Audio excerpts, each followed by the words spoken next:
TV पर एक news report चल रही थी जिसमें अफ्रीका में एक नए वायरस के बारे में बात हो रही थी जिसे टी वायरस कहते हैं। और यह बीमारी लोगों को बेहद वायलेंट और अग्रेसिव बना देती है, किसी के भी खिलाफ जो पास हो। यह सुनकर एक लड़का न्यूज को लेकर परेशान हो जाता है, लेकिन उसका दोस्त उसे बताता है कि यह नॉर्मल बात है और उसे टेंशन नहीं लेनी चाहिए, और कहता है कि जब से यह टीवी पर आ चुका है तो शायद उनके पास ऑलरेडी वैक्सीन होगी।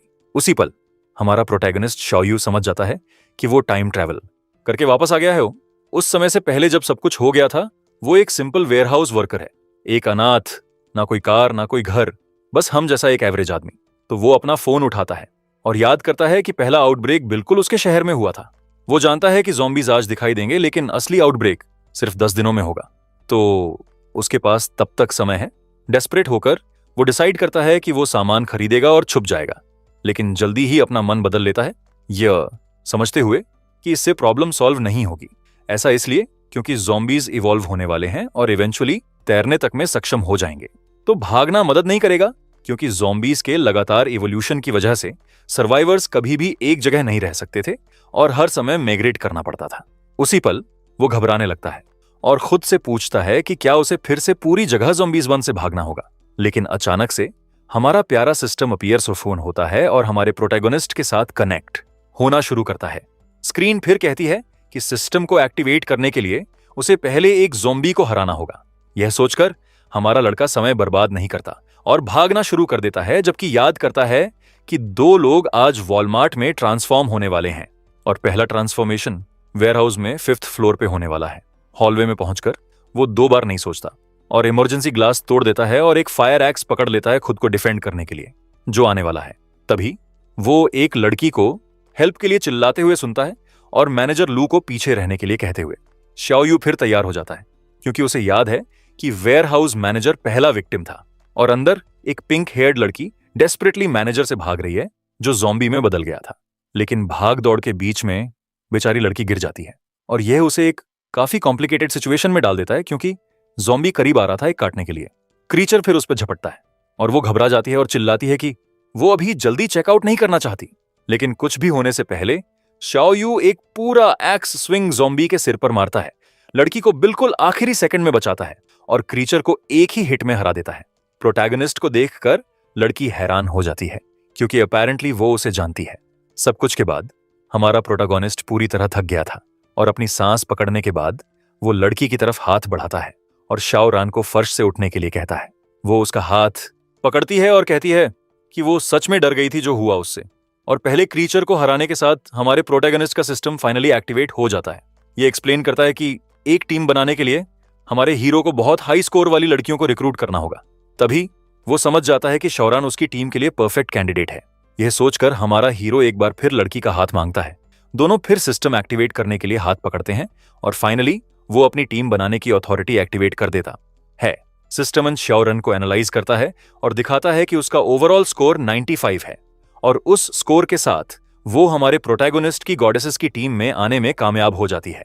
एक नई मेंबर पाने के रिवॉर्ड के रूप में उसकी सभी एट्रीब्यूट्स 2 गुना बढ़ गईं। शाओयू इस सडन पावर बूस्ट से काफी खुश हो जाता है, लेकिन खुशी के बीच वो लड़की का हाथ बहुत जोर से दबा देता है और वो उसे छोड़ने के लिए कहती है क्योंकि दर्द हो रहा है।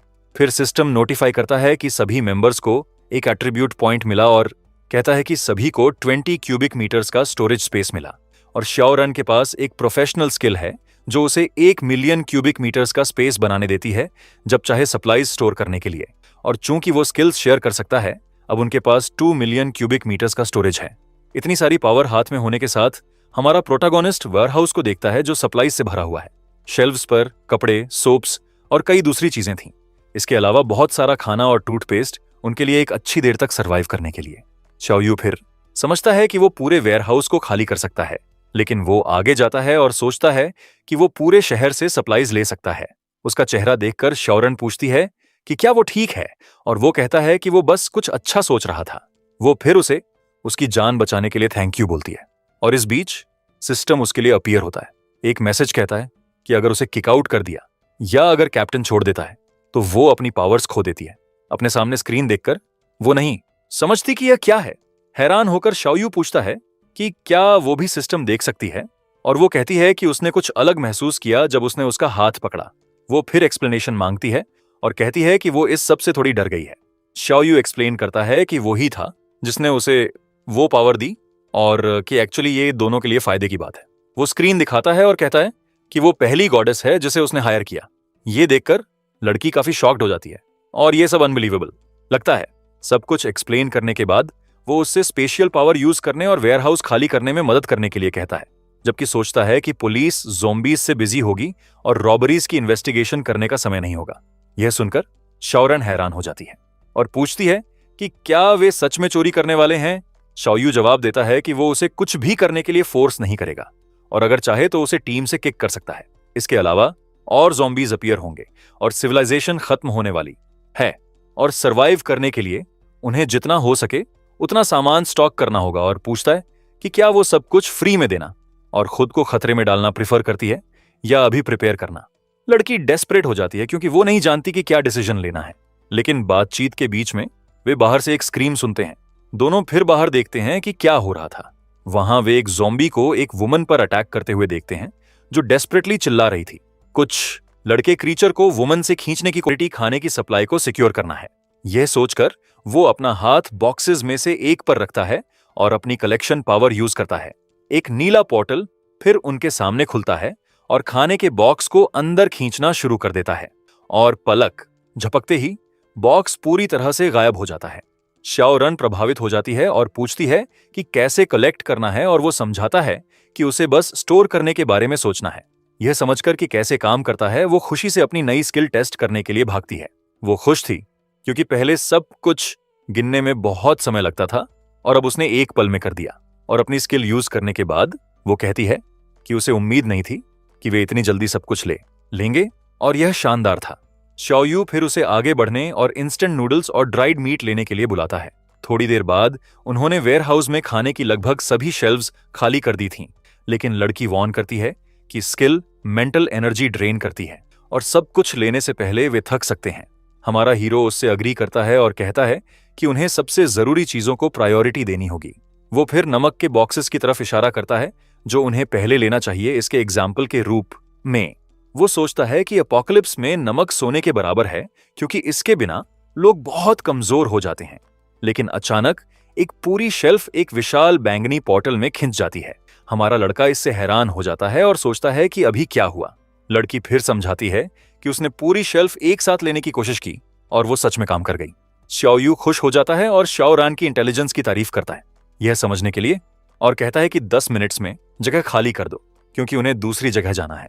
लेकिन उससे पहले वो पूछता है कि क्या वो फिर से डर गई, लेकिन लड़की मना कर देती है और कहती है कि वो उसके साथ रहते हुए डर महसूस नहीं करती और कहती है कि एक्चुअली यह सब बहुत रोमांचक है। इसके साथ वे बाकी सामान लेने के लिए अलग हो जाते हैं जबकि वो लग्जरी आइटम्स के पीछे जाता है। फिर दोनों एक साथ कई शेल्व्स कलेक्ट करने के लिए पावर यूज करना शुरू करते हैं और कुछ ही सेकंड्स में वे पूरे वेयरहाउस को पूरी तरह खाली करने में कामयाब हो जाते हैं। मेहनत के बाद दोनों फर्श पर पूरी तरह थके हुए बैठ जाते हैं, लेकिन लड़की एक की दिखाती है और कहती है कि पीछे फ्रीजर अब भी बाकी है। हमारा हीरो फिर कहता है कि वेयरहाउस मैनेजर से यही उम्मीद थी और उन्हें पहले आराम करने के लिए कहता है। दोनों फिर जारी रखने से पहले थोड़ा आराम करने के लिए बैठ जाते हैं। आराम करते हुए शाओरान पूछती है कि क्या वो उसे साथ ले जाएगा जब अपोकलिप्स शुरू होगा। हमारा लड़का फिर उसके माथे पर उंगली मारता है और कहता है कि बेशक वो अपनी पहली गॉडेस को साथ ले जाएगा। शुक्रगुजार होकर वो कहती है कि वो सब कुछ सुनेगी जो वो कहेगा और जो भी वो मांगेगा वो करेगी। थोड़ी देर बाद वे वेयरहाउस के कोल्ड स्टोरेज एरिया में जाते हैं। अंदर दोनों को बहुत ठंड लगती है और हमारे हीरो को अफसोस होता है कि उसने पहले विंटर क्लोथ्स नहीं पकड़े। लेकिन अचानक से एक अलार्म बजना शुरू हो जाता है सबको मॉल छोड़ने के लिए कहते हुए, और नोटिस में लिखा था कि 2nd फ्लोर पर मत जाओ और इमरजेंसी एग्जिट्स यूज करो। लड़की चिंतित हो जाती है और प्रोटैगनिस्ट से पूछती है कि अब उन्हें क्या करना चाहिए। वो फिर उसका हाथ पकड़ता है और उसे बताता है कि घबराने की जरूरत नहीं क्योंकि वे 2nd फ्लोर से जा रहे हैं। भागते हुए वो सोचता है कि आज सिर्फ 2 ट्रांसफॉर्मेशंस हैं और उनमें से एक 2nd फ्लोर पर है, और चूंकि ज़ॉम्बीज में अभी तक इन्फेक्ट करने की एबिलिटी नहीं है तो 2nd फ्लोर पर सिर्फ एक ज़ॉम्बी ही है। स्टेयर्स पर लोग घबराकर भागते हैं 2nd फ्लोर पर एक साइको के बारे में चिल्लाते हुए जिसने 3 लोगों को पहले ही पकड़ लिया। एक लड़का उन्हें वार्न करता है कि नीचे मत जाओ क्योंकि वो साइको एलिवेटर एंट्रेंस पर रास्ता रोक रहा है। खतरा देखकर हमारा हीरो शाओरन को बताता है कि बहुत पास रहे ताकि वो भीड़ में खो ना जाए। वो अपने गोल पर फोकस्ड रहता है। लड़की फिर उससे अग्री करती है और उसका पीछा करती रहती है। इसके साथ दोनों भीड़ के बीच आगे बढ़ते हैं, जबकि हमारा लड़का उसे सावधान रहने के लिए कहता है। सेकंड फ्लोर पर पहुंचकर वे एक ज़ॉम्बी को एक व्यक्ति पर अटैक करते हुए देखते हैं, जबकि दूसरे भागते हैं। क्रीचर एक बेचारे लड़के को खा रहा था जो समय रहते नहीं भाग सका। हमारा हीरो सोचता है कि उसे चिंता करने की जरूरत नहीं, क्योंकि सबसे जरूरी चीज मैक्सिमम सप्लाईज लेना है। लेकिन भीड़ की वजह से इमरजेंसी एग्जिट पूरी तरह ब्लॉक था और लोग एक दूसरे को धक्का दे रहे थे। हालात देखकर वो कहता है कि वे वहां से नहीं जा सकते और दूसरा रास्ता चाहिए। तो वो 2 बार नहीं सोचता और विंडो की तरफ भागता है और एक बहुत मजबूत किक से वो ग्लास को कई टुकड़ों में तोड़ देता है। और बिना किसी डर के हमारा प्रोटैगोनिस्ट सेकंड फ्लोर से कूद जाता है उन सबसे बचने के लिए। हमारा हीरो फिर बिना एक खरोंच के जमीन पर उतरने में कामयाब हो जाता है।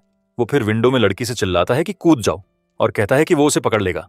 थोड़ा सोचने के बाद शौरन हिम्मत जुटाती है जो उसने मांगा और 2 बार सोचे बिना सेकंड फ्लोर से खुद को फेंक देती है।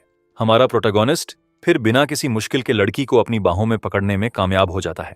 वो सोचता है कि क्या वो सिस्टम एनहांसमेंट की वजह से इतनी हल्की है। लेडी उसे मदद के लिए थैंक यू बोलती है और हमारा हीरो कहता है कि यह कुछ नहीं था, जबकि सोचता है कि वो काफी नरम है। उसी पल पुलिस आखिरकार हालात संभालने के लिए मौके पर पहुंचती है। ऑफिसर्स हथियारों के साथ कार से बाहर आते हैं, मॉल में घुसने के लिए तैयार, और एक मेगाफोन के साथ उनमें से एक चिल्लाता है कि सब तुरंत मॉल खाली करें। यह देखकर हमारा लड़का कहता है कि उन्हें जल्दी करनी होगी क्योंकि शहर जल्द ही बंद हो जाएगा। वो फिर कहता है कि उनकी अगली मंजिल लियोन हॉय सुपरमार्केट है और कुछ समय बाद दोनों उस सुपरमार्केट के वेयरहाउस में पहुंचते हैं, लेकिन जगह ऑलरेडी खाली थी और शाओयू समझाता है कि असली वेयरहाउस सबर्ब्स में है। सड़कों पर आर्मी सभी नागरिकों को तुरंत अपने घरों में लौटने और सड़क पर न रुकने का आदेश देती है। एक सोल्जर दोनों बारे में बात कर रहा है जो एक आर्टिफिशियल आइलैंड पर है। वो फिर कंफर्म करता है और कहता है कि चूंकि सिर्फ एक ब्रिज है वे वहां एक चेक पॉइंट लगाएंगे, लेकिन वो समझाता है कि लेक बहुत बड़ी है और रात में वे बोट से पार कर सकते हैं। श्याओयू फिर कहता है कि जल्दी चलें, इससे पहले कि पब्लिक ट्रांसपोर्ट चलना बंद कर दे। इस बीच सीडिया सिटी हॉल में कुछ जरूरी ऑफिशियल्स मौजूदा हालात के बारे में मीटिंग कर रहे थे। उनमें से एक कहता है कि हालात गंभीर हैं क्योंकि 2 घंटों में 100 घटनाएं हुईं और 324 लोग मारे गए। वो आगे कहता है कि कुछ चीजें हैं जिनके बारे में वो सीधे बात नहीं कर सकता, लेकिन सबने अफवाहें सुनी हैं, और बताता है कि आधा महीना पहले शहर में ऑलरेडी कुछ काटने की घटनाएं हुई थीं जिनके लक्षण टी वायरस जैसे थे। ऑफिशियल फिर निष्कर्ष निकालता है कि वायरस ऑलरेडी म्यूटेट हो गया है और पूरा शहर लॉकडाउन हो जाएगा। आदेश दिए जाने के साथ सभी डिपार्टमेंट्स हालात को कंट्रोल करने के लिए तुरंत काम करना शुरू कर देते हैं। इस बीच एक हाईवे पर एक लाल कार तेज गति से भाग रही है। एक नीले बालों वाली औरत ड्राइवर से धीरे चलने के लिए कहती है क्योंकि वे यूनाइटेड स्टेट्स में नहीं है, लेकिन लड़का बस उसकी वार्निंग इग्नोर करता है और बिना परवाह किए स्पीड बढ़ाता रहता है। औरत फिर काम के बारे में शिकायत करती है और कहती है कि उसे 1 महीने से उस बिगड़े हुए लड़के को झेलना पड़ा है। वो सोचती है कि वो एक नाकाबिल लड़का है जो पूरा दिन पार्टी करता है और फिर भी उस पर लाइन मारने की कोशिश करता है। और बात को और बुरा करने के लिए उन्हें ज़ॉम्बी अटैक्स की खबर मिली और पूरा शहर लॉकडाउन होने वाला है। वो फिर वार्न करती है कि बाहर खतरनाक है और उन्हें तुरंत होटल वापस लौटना होगा। एक बुरी मुस्कान के साथ वो कहता है कि टाइमिंग परफेक्ट है क्योंकि उसकी इंपोर्ट की हुई स्पेशल दवाई आ गई है। लड़का फिर सड़क पर एक तेज मोड़ लेता है, लेकिन अचानक उसे अपने पूरे शरीर में एक अजीब खुजली महसूस होने लगती है और वो ब्रेक्स पर पांव मार देता है। कार फिर सड़क के बीच में रुक जाती है। औरत चाली से पूछती है कि उसे क्या हो रहा था। वो अपना चेहरा खुजलाना शुरू कर देता है और शिकायत करता है कि खुजली बस बढ़ती जा रही है। अचानक लड़के की आंखों और मुंह से खून बहने लगता है, जबकि वो दर्द से चिल्लाता है। लेडी डर जाती है और पूछती है कि उसे क्या हो रहा है। चार्ली फिर उसकी तरफ मुड़ता है और गुर्राता है। लगता है वो ज़ॉम्बी में बदल रहा था। हालात देखकर वो 2 बार नहीं सोचती और जितनी जल्दी हो सके कार से बाहर निकल जाती है और समझ जाती है कि चार्ली उन ज़ॉम्बीज में से एक में बदल गया जो उसने न्यूज पर देखे थे। तेज भागने के लिए वो हील्स उतार देती है जो उसके भागने में रुकावट डाल रहे थे। ज़ॉम्बी फिर कार से बाहर निकलता है और खाली सड़क पर औरत के पीछे भागना शुरू कर देता है, लेकिन भाग दौड़ के बीच बेचारी गिर जाती है और जमीन पर जोर से गिरती है। बात को और बुरा करने के लिए गिरने में उसका टखना मुड़ जाता है और वो उठ नहीं पाती। बहुत दर्द में भी वो खड़े होने की कोशिश करती है और कहती है कि वो अब हार नहीं मान सकती, लेकिन निराशा के उस पल में वो दूर से एक मोटरसाइकिल पर 2 लोगों को आते हुए देखती है और बाइक पर लोग बिल्कुल हमारे प्रोटोगोनिस्ट और शाओरन थे। उन्हें देखकर नीले बालों वाली लेडी मदद के लिए घबराकर चिल्लाती है। हमारा हीरो उसकी गुहार सुनता है और समझ जाता है कि पास में कोई खतरे में है। वो फिर शाओरन को वार्न करता है कि सावधान रहे, क्योंकि वो औरत को बचाने जा रहा है। एक सेकंड भी बर्बाद किए बिना हमारा लड़का अपनी बाइक को फुल स्पीड पर चलाता है और रेस्क्यू के लिए उसकी डायरेक्शन में तेज गति से जाता है। वो फिर अपनी डिमेंशनल पावर एक्टिवेट करता है और अपनी एक्स पकड़ता है। इस बीच ज़ॉम्बी जमीन पर बेसहारा औरत की तरफ कूदता है। वो डर से चिल्लाती है, क्रीचर को उस पर अटैक करते हुए देखकर, लेकिन सबसे बुरा होने से पहले हमारा प्रोटोगोनिस्ट अपीयर होता है और ज़ॉम्बी को एक एक्स चॉप से मारता है और उसके तुरंत बाद बाइक को एक ड्रिफ्ट से रोकता है। क्रीचर का शरीर फिर सड़क पर बेजान गिर जाता है। सब कुछ के बाद उसे अजीब लगता है कि वायरस इतनी तेजी से फैल रहा है। उसे याद आता है कि ज़ॉम्बी ट्रांसफॉर्मेशन के 3 स्टेजेस हैं और पहला विक्टिम्स को हिंसक बना देता है और आखिरी स्टेज में वे पूरी तरह ज़ॉम्बीज बन जाते हैं जो सरवाइव करने के लिए अपने विक्टिम्स को खा जाते हैं। हमारा हीरो समझ जाता है कि वायरस 5 दिन पहले दिखाई दिया और सोचता है कि क्या उसकी वापसी नहीं है किया। वो फिर यह देखने के लिए पास आता है कि नीले बालों वाली लड़की ठीक है या नहीं। शाओरान लड़की को पानी देती है, जो उसे थैंक यू बोलती है और कहती है कि वो ऑलरेडी बहुत बेहतर महसूस कर रही है। औरत फिर हमारे प्रोटोगोनिस्ट को उसकी जान बचाने के लिए शुक्रिया अदा करती है और वो कहता है कि यह कोई बड़ी बात नहीं थी। इसके बाद वो अपना परिचय देती है और कहती है कि उसका नाम हन कैक्सिन है। हमारा लड़का उसकी खूबसूरती से प्रभावित होता है और सोचता है कि वो एक गॉडेस की तरह खूबसूरत है। उत्सुक होकर वो पूछता है कि वो क्या काम करती है, अपने सिस्टम स्टैंडर्ड्स के बारे में ऑलरेडी सोचते हुए। हन कैक्सिन जवाब देती है कि वो एक एग्जीक्यूटिव सेक्रेटरी के रूप में काम करती है। यह सुनकर शाओयू खुश हो जाता है, क्योंकि वो उसकी टीम के लिए परफेक्ट कैंडिडेट है। वो फिर कहता है कि उसे एक पल के लिए उसे टच कर और उसे लेने के लिए भागती है। वो फिर अपने पुराने बॉस की लाल कन्वर्टिबल के अंदर ढूंढना शुरू करती है। वो फिर कुछ समझ जाती है। कार की कीज अभी भी इग्निशन में है।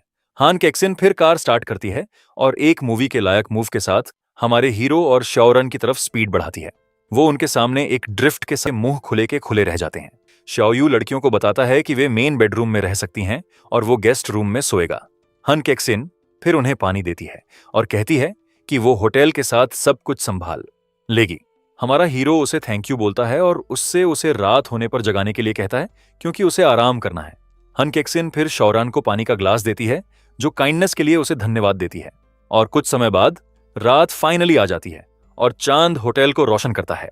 हन कैक्सिन फिर हमारे प्रोटैगनिस्ट के रूम में उसे जगाने के लिए जाती है। अभी भी नींद में हमारा हीरो अपनी आंखें खोलता है बिना पूरी तरह समझे कि क्या हो रहा है। वो उसे उठने और खाने के लिए कहती है, क्योंकि शाओरन ऑलरेडी जागकर इंतजार कर रही है। शाओयू फिर उठता है और लिविंग रूम में जाता है, जहां दोनों लड़कियां उसका इंतजार कर रही हैं। वो सोफा पर बैठता है और देखता है कि उन्होंने उसके लिए इंस्टेंट नूडल्स तैयार किए हैं। डिश विभिन्न इंग्रेडिएंट्स के साथ स्वादिष्ट दिख रही थी और अभी भी भाप निकल रही थी।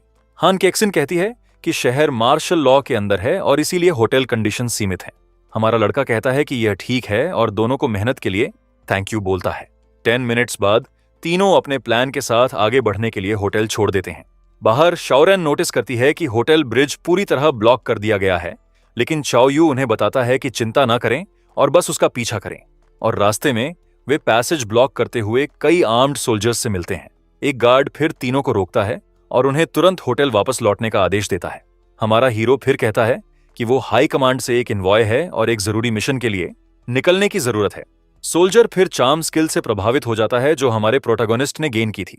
वो फिर दूसरे गार्ड्स की तरफ मुड़ता है और उन्हें तीनों को जाने देने का आदेश देता है, क्योंकि वे हाई कमांड लीडर्स हैं। पैसेज क्लियर होने के साथ वे ब्लॉकेड को बिना किसी प्रॉब्लम के पार करते हैं। एक सोल्जर तीनों के लीडरशिप लेवल के बारे में पूछता है और उसका साथी उसे चुप रहने के लिए कहता है। कार में वापस वे रात के अपने अगले ऑब्जेक्टिव की तरफ सड़क पर तेजी से भागते हैं। शाओरन हैरान होकर पूछती है कि वे हाई कमांड के इनवॉइस कब बने। हमारा प्रोटैगनिस्ट कहता है कि वो बाद में एक्सप्लेन करेगा और अभी के लिए इसे सीक्रेट रखने के लिए कहता है। हान कैक्सिन जीपीएस देखती है और पूछती है कि क्या वे स्लॉटर हाउस जा रहे हैं। वो कंफर्म करता है और कहता है कि एपोकलिप्स में ताजा मांस रेयर है और स्पेशल स्टोरेज में खराब नहीं होता। रास्ते में वे एक आर्मी टैंक से गुजरते हैं, लेकिन रोके नहीं जाते। हमारा लड़का समझ जाता है कि वे किसी अर्जेंट मिशन पर होंगे, इसलिए उन्हें नहीं रोका। वे फाइनली जिनसिंग स्लॉटर हाउस में पहुंचते हैं, सदर्न सिटी का सबसे बड़ा, लेकिन उन्हें सिक्योरिटी गार्ड्स रोक लेते हैं, यह कहते हुए कि जगह मिलिट्री ने ले ली है। हमारा हीरो फिर अपनी माइंड कंट्रोल स्किल एक बार फिर यूज करने की तैयारी करता है। गार्ड उनसे अपना काम बताने के लिए चिल्लाता है और अगर उनके पास परमिशन नहीं है तो जाने का आदेश देता है। अचानक सिक्योरिटी गार्ड्स में से एक खाली नजरों से कुछ नहीं देखते हुए जम जाता है। वो फिर मुड़ता है और अपने साथी का चेहरा पकड़ता है जो हालात नहीं समझता। गार्ड शर्माता है और पूछता है कि वो उस लवर स्ट्रक चेहरे के साथ क्या कर रहा है, लेकिन अचानक से कंट्रोल्ड सिक्योरिटी गार्ड अपने कॉलीग गाय की नाक पर जोर से हेडबट मारता है। बेचारा लड़का हिट से खून बहती नाक के साथ जमीन पर गिर जाता है और दोनों जमीन पर बेहोश हो जाते हैं। दूसरे गार्ड्स सोचते हैं कि क्या वे ज़ॉम्बीज में बदल गए, लेकिन उनमें से एक कहता है नहीं। लेकिन जब उनमें से एक मदद करने जा रहा था वो भी बीच में ही जम जाता है और 2 बार सोचे बिना वो अपने बगल में खड़े गार्ड को हेडबट मारता है और कुछ ही सेकंड्स में सभी गार्ड्स जमीन पर बेहोश हो गए। तीनों फिर सभी सिक्योरिटी गार्ड्स को नॉकड आउट देखकर सीन को ऑब्जर्व करते हैं। श्याओरान कंफ्यूज्ड हो जाती है और पूछती है कि वहां एग्जैक्ट में क्या हुआ। हमारा प्रोटैगनिस्ट फिर हान कैक्सिन की गार्ड्स के साथ शानदार काम के लिए तारीफ करता है। वो कॉम्प्लीमेंट के लिए उसे थैंक यू बोलती है और कैप्टन की मदद करने के लिए खुशी से मुस्कुराती है। लेकिन अचानक और सिक्योरिटी गार्ड्स ये देखने के लिए अपीयर होते हैं कि वहां क्या हो रहा था। वे चिल्लाते हैं और पूछते हैं कि वे कौन हैं और स्लॉटर हाउस में क्या कर रहे हैं। हालात देखकर हान कैक्सिन अपनी स्किल यूज करती है और दोनों गार्ड्स को कंट्रोल करती है और उसके कंट्रोल में दोनों लड़ने लगते हैं। कुछ ही सेकंड्स में दोनों ऑलरेडी जमीन पर बेहोश हो गए बिना लड़ने का मौका मिले। ये सब हान कैक्सिन की शानदार मेंटल चार्म स्किल का काम था। वो फिर कहती है कि अब से कैप्टन इन चीजों को उस पर छोड़ सकता है। सभी गार्ड्स हारने के साथ हमारा हीरो लड़कियों को अंदर जाने के लिए बुलाता है। तीनों फिर आखिरकार मांस की सप्लाईज लेने के लिए स्लॉटर हाउस में घुसते हैं। अंदर शाओरन खुशी से कोल्ड स्टोरेज डोर की तरफ इशारा करती है और समय बर्बाद किए बिना वो भागने लगती है, लेकिन वो उसे रोकता है और याद दिलाता है कि उन्हें पहले विंटर क्लोथ्स लेने होंगे। हमारा लड़का फिर हान कैक्सिन को कोल्ड स्टोरेज के बाहर वॉच पर रहने के लिए कहता है। विंटर क्लोथ से खुद को इक्विप करने के बाद वे ठंडी जगह में घुसते हैं। अंदर वे मांस का ढेर पाते हैं और चाओरन चिल्लाती है कि वे अमीर हैं। हमारा हीरो कहता है कि यह कुछ नहीं है और वे आज कम से कम 8 स्लॉटर हाउसेस रेड करेंगे। खुश होकर वो श्याओरैन को शुरू करने के लिए बुलाता है और वो और मीट लेने के लिए मुश्किल से इंतजार कर सकती है। लड़की फिर अपनी स्किल यूज करना शुरू करती है और जगह के सभी मांस के पीसेस लेती है और वो ऑलरेडी उन सभी स्वादिष्ट डिशेस की कल्पना करती है जो वो उस सारे मांस के साथ बना सकेगी। दूसरे रूम में वे एक शेल्फ पर स्पाइसेस के कई जार्स पाते हैं। हमारा प्रोटैगनिस्ट फिर उसे थोड़ा आराम करने के लिए कहता है क्योंकि पीछे अभी भी बीफ है। बाहर वो हान कैक्सिन से पूछता है कि क्या कुछ हुआ और वो गारंटी देती है कि सब ठीक है। वो सोचता है कि उसकी एट्रीब्यूट्स और मेंटल चार्म स्किल के साथ कुछ भी बुरा नहीं होगा, लेकिन अचानक एक ज़ॉम्बी उनके पीछे अपीयर होता है बिना उनके नोटिस किए। क्रीचर फिर एक डरावनी चीख निकालता है और अटैक करने की तैयारी करता है। हमारा हीरो ज़ॉम्बी को पहले के गार्ड्स में से एक के रूप में पहचानता है और हान कैक्सिन को सावधान रहने के लिए वॉर्न करता है। ज़ॉम्बी फिर उनकी तरफ कूदता है। हालात देखकर हान कैक्सिन अपनी मेंटल चार्म स्किल एक्टिवेट करती है और एक सिंपल कमांड के साथ वो ज़ॉम्बी को हवा में पूरी तरह रोक देती है। कंट्रोल्ड ज़ॉम्बी फिर चारों तरफ देखना शुरू करता है, यह नहीं समझता कि क्या हो रहा है। हान कैक्सिन के कंट्रोल में ज़ॉम्बी टेबल पर रखे एक क्लीवर के पास आता है। वो फिर वेपन पकड़ता है। क्रीचर फिर क्लीवर उठाता है और खुद पर अटैक करने की तैयारी करता है और बिना हिचकिचाए ज़ॉम्बी आखिरी ब्लो देने की तैयारी करता है। वो फिर क्लीवर को अपने माथे के बीचों बीच जोर से गाड़ देता है। क्रीचर फिर खुद को खत्म करने के बाद जमीन पर बेजान गिर जाता है और ज़ॉम्बी वहीं फर्श पर वेपन अपने सिर में फंसे हुए पड़ा रहता है। हमारा प्रोटैगनिस्ट हान कैक्सिन के उसे भी कंट्रोल करने की पॉसिबिलिटी को लेकर चिंतित हो जाता है, लेकिन वो खुद को आश्वस्त करता है, यह याद करते हुए कि अगर वो छोड़ देता है तो सब अपनी पावर्स खो देते हैं। इस बीच श्याओरान हमारे हीरो की एक्स स्टोर करने के लिए अपनी पावर यूज करती है। हान कैक्सिन अपनी दोस्त की स्पेशल स्टोरेज की सुविधा से प्रभावित होती है। हमारा लड़का फिर हान कैक्सिन को एक पल के लिए बात करने के लिए बुलाता है। वो पास आती है और पूछती है कि प्रॉब्लम क्या है और कैप्टन क्या चाहता है। हमारा प्रोटैगनिस्ट फिर उससे एक बहुत अजीब और असामान्य रिक्वेस्ट करता है। वो उससे मेंटल चार्म यूज करने और उसे कंट्रोल करने की कोशिश करने के लिए कहता है। हान कैक्सिन वॉर्न करती है कि उसने खुद मांगा है और बाद में उसे ब्लेम ना करे। वो फिर अपनी स्किल एक्टिवेट करती है और उसकी आंखें एक तेज बैंगनी रोशनी से चमकती हैं। हमारा प्रोटैगनिस्ट पावर से हिट होता है और महसूस करता है कि उसका दिमाग इन्वेड हो रहा है। अचानक वो खुद को एक बिल्कुल अलग और अनजान मेंटल स्पेस में पाता है। वहां वो खुद को एक बड़ी ताकत से देखा जाता हुआ देख सकता है और हान कैक्सिन की विशाल इमेज उसके सामने अपीयर स्क्वायर होती है, एक ऑर्डर देने के लिए तैयार। वो फिर हमारे हीरो को तुरंत कूदने का आदेश देती है, लेकिन उसके कंट्रोल में भी हमारा प्रोटैगोनिस्ट नहीं हिलता और वहीं खड़ा रहता है। हान कैक्सिन हैरान हो जाती है यह देखकर कि उसकी स्किल उस पर काम नहीं की। हमारा हीरो फिर मुस्कुराता है और अपने शक की पुष्टि होने से राहत महसूस करता है। वो समझाता है कि चूंकि उसकी एट्रीब्यूट्स एम्पलीफाई हो गई थीं, वो उसे कंट्रोल नहीं कर सकती। टेस्ट के बाद वो शाओ रन को बीफ लेना जारी रखने के लिए बुलाता है।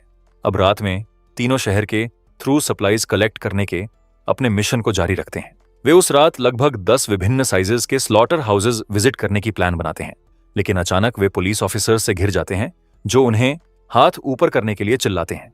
ऑफिसर चिल्लाता है कि हाथ ऊपर करें वरना वो बिना हिचकिचाए गोली मार देगा।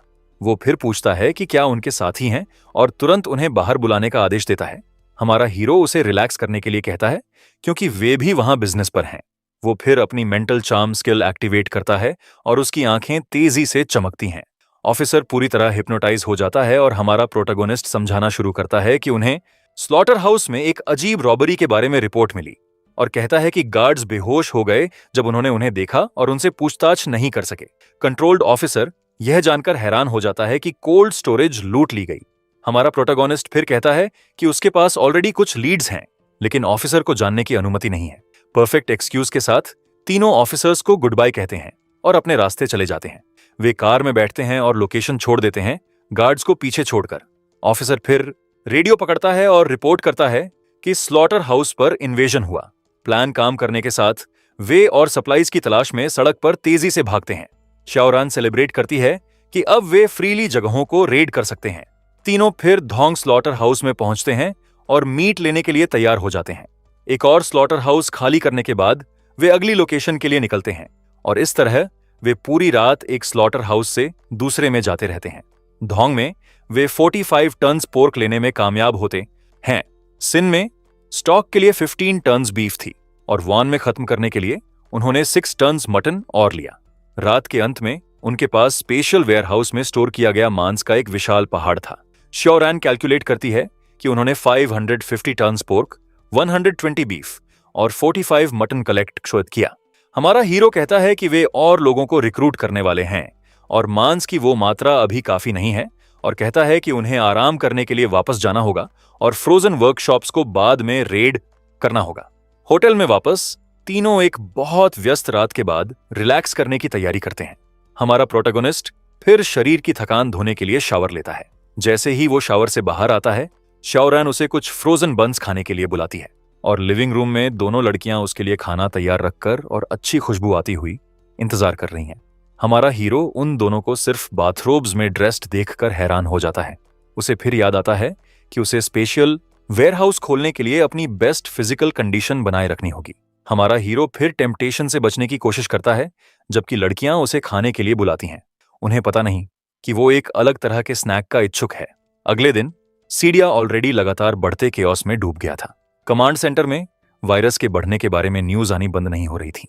रिपोर्ट्स ने शहर के सभी हिस्सों में इन्फेक्टेड लोगों के तेजी से फैलने की जानकारी दी। एक ऑफिशियल बताता है कि टी वायरस म्यूटेट हो गया और अब मरे हुओं को जीवित कर सकता है। दूसरा पूछता है कि क्या सिटी एच से मदद के लिए रीइंफोर्समेंट्स आए हैं, लेकिन उसे बताया जाता है कि सिटी एच में भी वायरस वेरिएंट्स हैं और रीइंफोर्समेंट्स वापस मुड़ गए। इसके अलावा वे 10 स्लॉटर हाउसेस से 700 टन्स मांस की अजीब चोरी की रिपोर्ट करते हैं।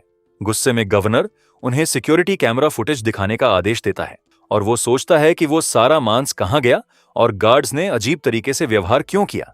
उत्सुक होकर वो उन 3 स्पेशल एजेंट्स की बैकग्राउंड के बारे में पूछता है जो अपीयर हुए। गवर्नर ये जानकर हैरान होता है कि उसे भी उस जानकारी तक पहुंच नहीं है। वो फिर उन्हें यह पता लगाने का आदेश देता है कि तीनों एजेंट्स शहर में कहां रुके हैं और पर्सनली उन्हें कालाइद देखने जाने की तैयारी करता है, लेकिन उसे एक इमरजेंसी मीटिंग के बारे में नोटिफाई किया जाता है। वो फिर अपना मन बदलता है और पहले अजीब बिहेवियर वाले गार्ड से पूछताछ करने का आदेश देता है, लेकिन रिपोर्ट बताती है कि ज्यादातर गार्ड्स ने खुद को खत्म कर लिया और सिर्फ 3 बचे।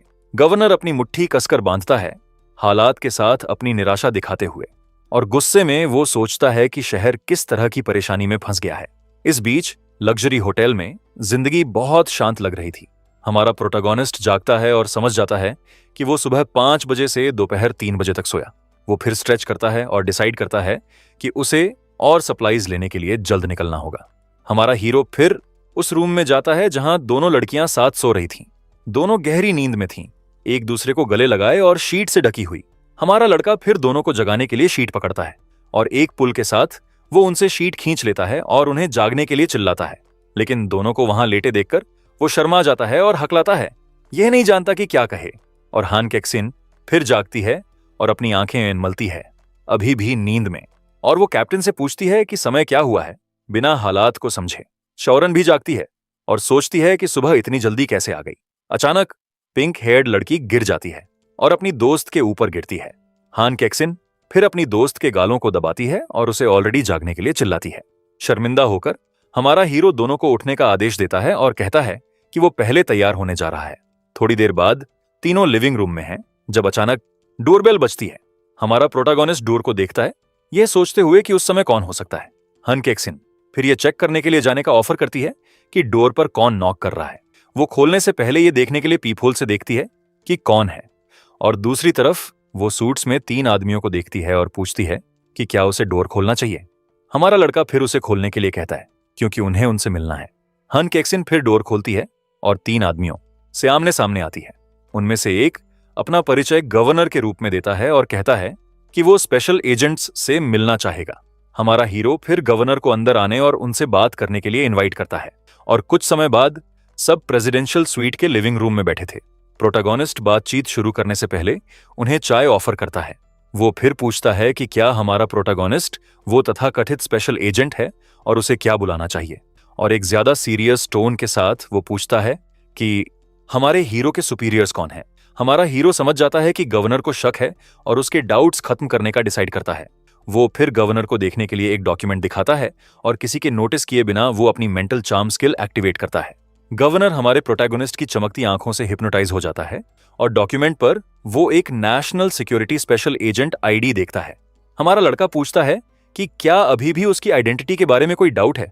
गवर्नर फिर खड़ा होता है और माफी मांगने के लिए झुकता है और शर्मिंदा होकर कहता है कि उसकी आइडेंटिटी कॉन्फिडेंशियल है और अपनी रूडनेस के लिए माफी मांगता है। लड़कियां चुपचाप हंसती हैं और सोचती हैं कि हमारे हीरो की ट्रिक हमेशा काम करती है। हालात रिजॉल्व होने के साथ हमारा प्रोटैगनिस्ट कहता है कि अब कोई चिंता नहीं है। वो फिर स्लॉटर हाउस में रॉबरी की इन्वेस्टिगेशन जारी रखने के लिए एक स्पेशल पास मांगता है। पास के साथ वे बिना प्रॉब्लम्स के दिन के दौरान सप्लाईज कलेक्ट कर पाएंगे। गवर्नर अग्री करता है और स्पेशल एजेंट को एक पल वेट करने के लिए कहता है। कार में वापस तीनों और रिसोर्सेज की तलाश में शहर के थ्रू तेजी से भागते हैं और हमारा हीरो खुश होता है क्योंकि अब सप्लाई कलेक्शन बहुत आसान हो गई। सड़क पर वे नोटिस करते हैं कि सड़कों पर और सोल्जर्स पेट्रोल कर रहे हैं। हमारा हीरो फिर निष्कर्ष निकालता है कि वायरस म्यूटेशन तेज हो रहा है और शहर गिर जाएगा। एक दूसरी लोकेशन में 2 सोल्जर्स एक वेयरहाउस के एंट्रेंस की पहरेदारी करते हैं। अचानक दोनों चमकती आंखों के साथ जगह पर जम जाते हैं और मेंटल कंट्रोल में वे हर जगह शूटिंग करना शुरू कर देते हैं। लोकेशन पर सिक्योरिटी कैमरास शॉट से पूरी तरह डिस्ट्रॉय हो जाते हैं। दूसरे गार्ड्स अपीयर होते हैं और कंट्रोल्ड सोल्जर्स को शूटिंग करने से रोकने की कोशिश करते हैं, लेकिन यह बहुत अच्छे से काम नहीं करता लगता और कंट्रोल्ड सोल्जर्स अपने साथियों को पीटना शुरू कर देते हैं, हर किसी को नॉकआउट करते हुए जिसने उन्हें रोकने की कोशिश की। और खत्म करने के लिए दूसरा कंट्रोल्ड सोल्जर दूसरे गार्ड को चेन में पंच मारता है और फाइनली कंट्रोल्ड सोल्जर्स एक दूसरे को मारना शुरू करते हैं और खुद नॉकआउट हो जाते हैं।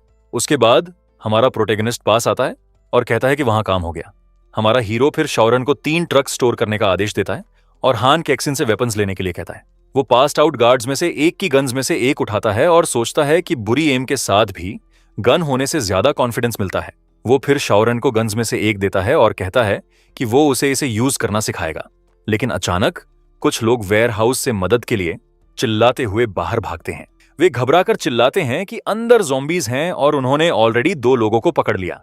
हान केक्सिन हालात को लेकर चिंतित होकर हमारे प्रोटैगनिस्ट को बुलाती है। वो फिर दोनों को उसका पीछा करने का आदेश देता है और वेयर हाउस में भागता है। अंदर वे कई लोगों को भागते हुए और दूसरों को ऑलरेडी जमीन पर गिरे हुए देखते हैं। तीनों जगह के अंदर हुए केओस को देखकर हैरान रह जाते हैं और बचे लोगों में से एक चिल्लाता है कि पास मत आओ क्योंकि हर जगह ज़ॉम्बीज हैं।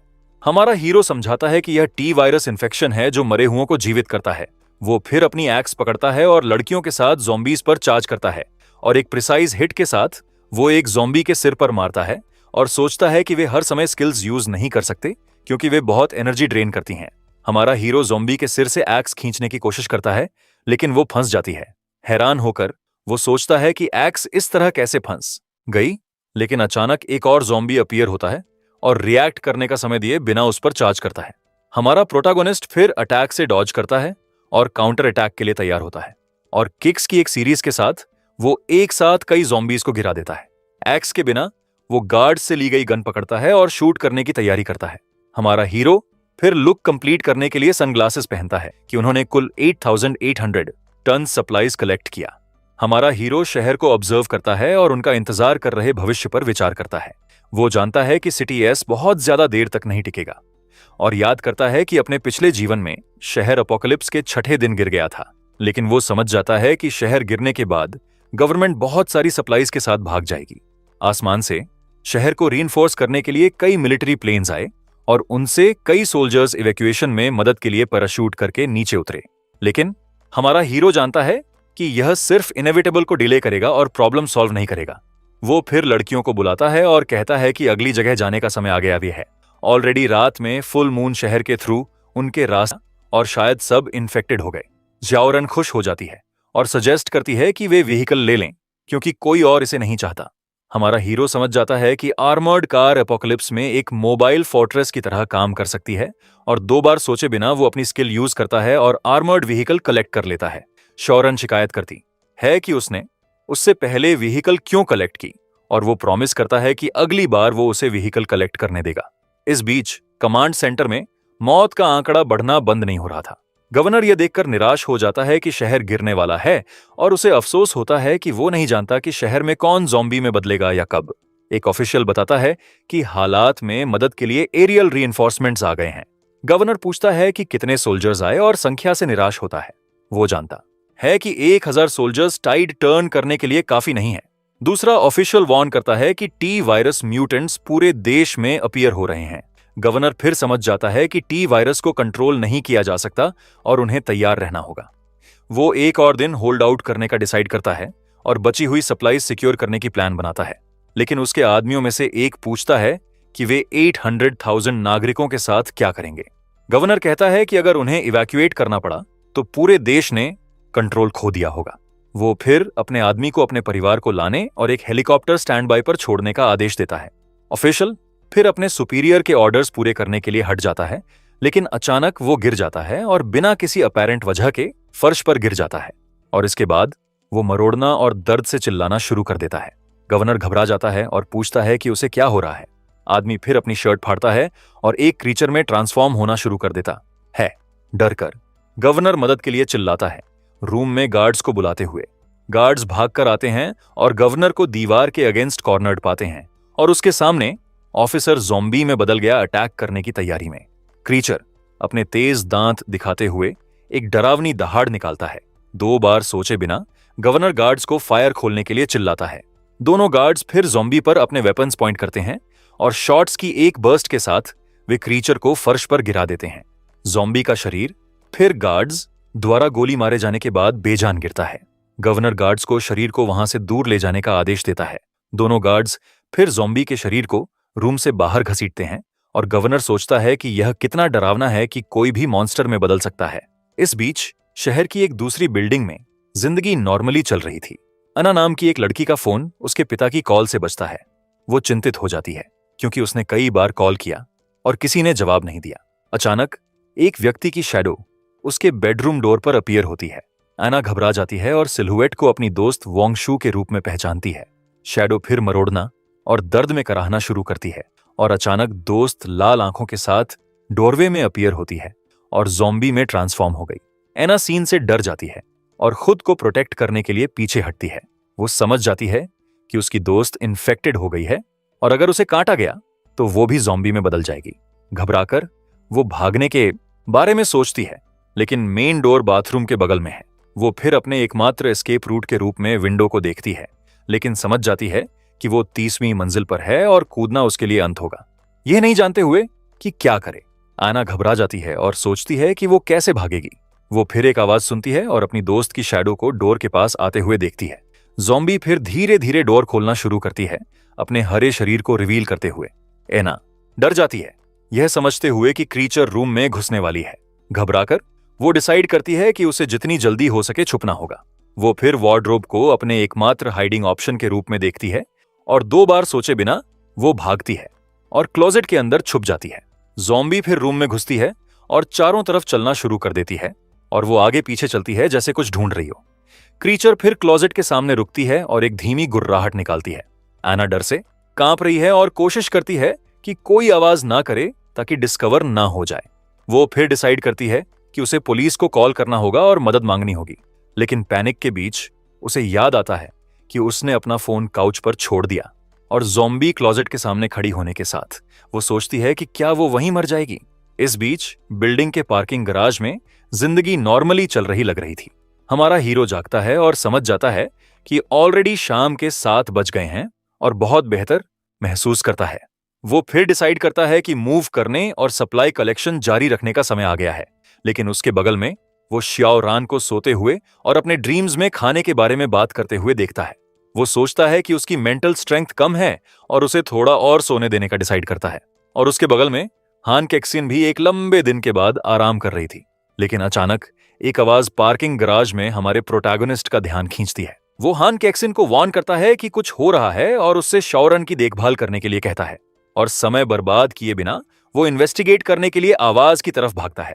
वहां वो एक औरत को ज़ॉम्बीज के झुंड से घिरे हुए पाता है। औरत दहशत से चिल्लाती है जब ज़ॉम्बीज उसे पकड़ते हैं और अटैक करना शुरू करते हैं। हमारा हीरो सीन और लोकेशन पर ज़ॉम्बीज की संख्या से हैरान रह जाता है। वो समझ जाता है कि ऑलरेडी ज़ॉम्बी हॉर्ड्स हैं और शहर जल्द गिर जाएगा। औरत उनसे गुजारिश करती है कि उसे खत्म कर दें और उसकी पीड़ा समाप्त करें, और वादा करती है कि वो बाद में उनकी रक्षा करने के लिए एक भूत बन जाएगी। हमारा प्रोटैगनिस्ट फिर अपना वेपन निकालता है और उस क्रूरता को खत्म करने की तैयारी करता है। औरत मरने से पहले अपनी आखिरी ताकत के साथ हमारे हीरो को धन्यवाद देती है और शॉट्स की एक बर्स्ट के साथ वो उसकी और आसपास के ज़ॉम्बीज की पीड़ा समाप्त कर देता है।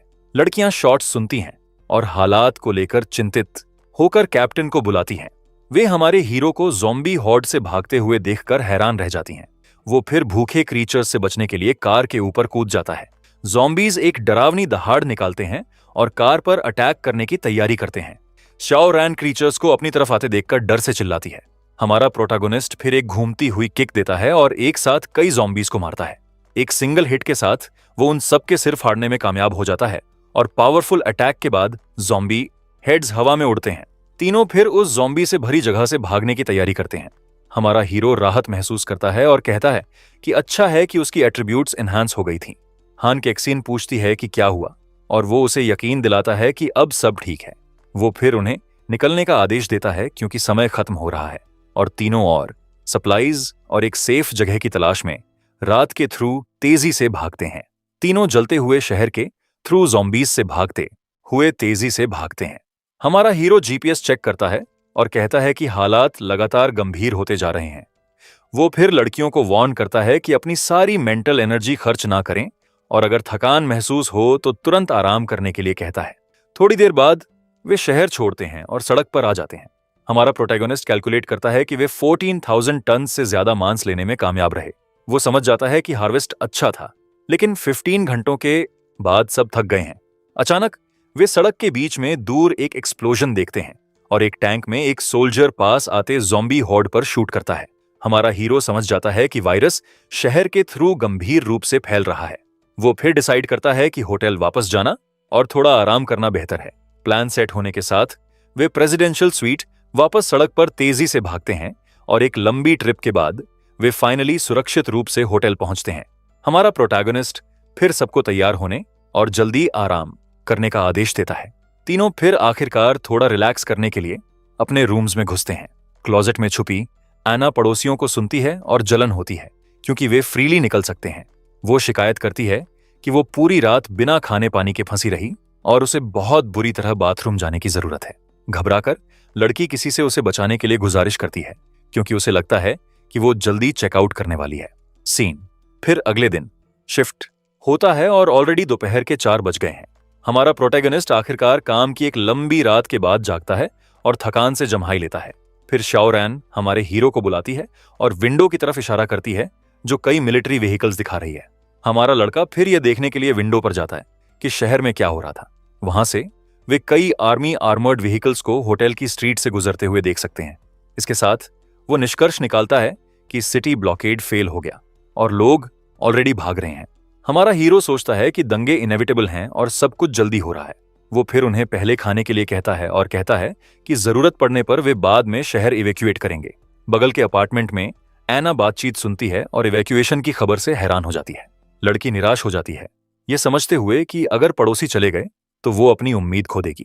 वो अफसोस करती है कि गन शॉट्स ने ज़ॉम्बीज की गुर्राहटों को दबा दिया और वो फंसे रहना और बर्दाश्त नहीं कर सकती। बाहर तीनों अपार्टमेंट 801 छोड़ने और इवैक्यूएशन शुरू करने की तैयारी करते हैं। तीनों फिर अपार्टमेंट छोड़ते हैं और चुपचाप हॉलवे में चलना शुरू करते हैं। क्लोजेट में एना निराश हो जाती है और डिसाइड करती है कि उसे वहां से निकलना होगा, वरना वो हमेशा के लिए अकेली रहेगी। इस बीच ज़ॉम्बी वोंग शू बाथरूम में घुसती है और शावर हैंडल से टकरा जाती है। पानी फिर गिरना शुरू हो जाता है और क्रीचर कंफ्यूज्ड हो जाती है, यह नहीं समझती कि क्या हो रहा है।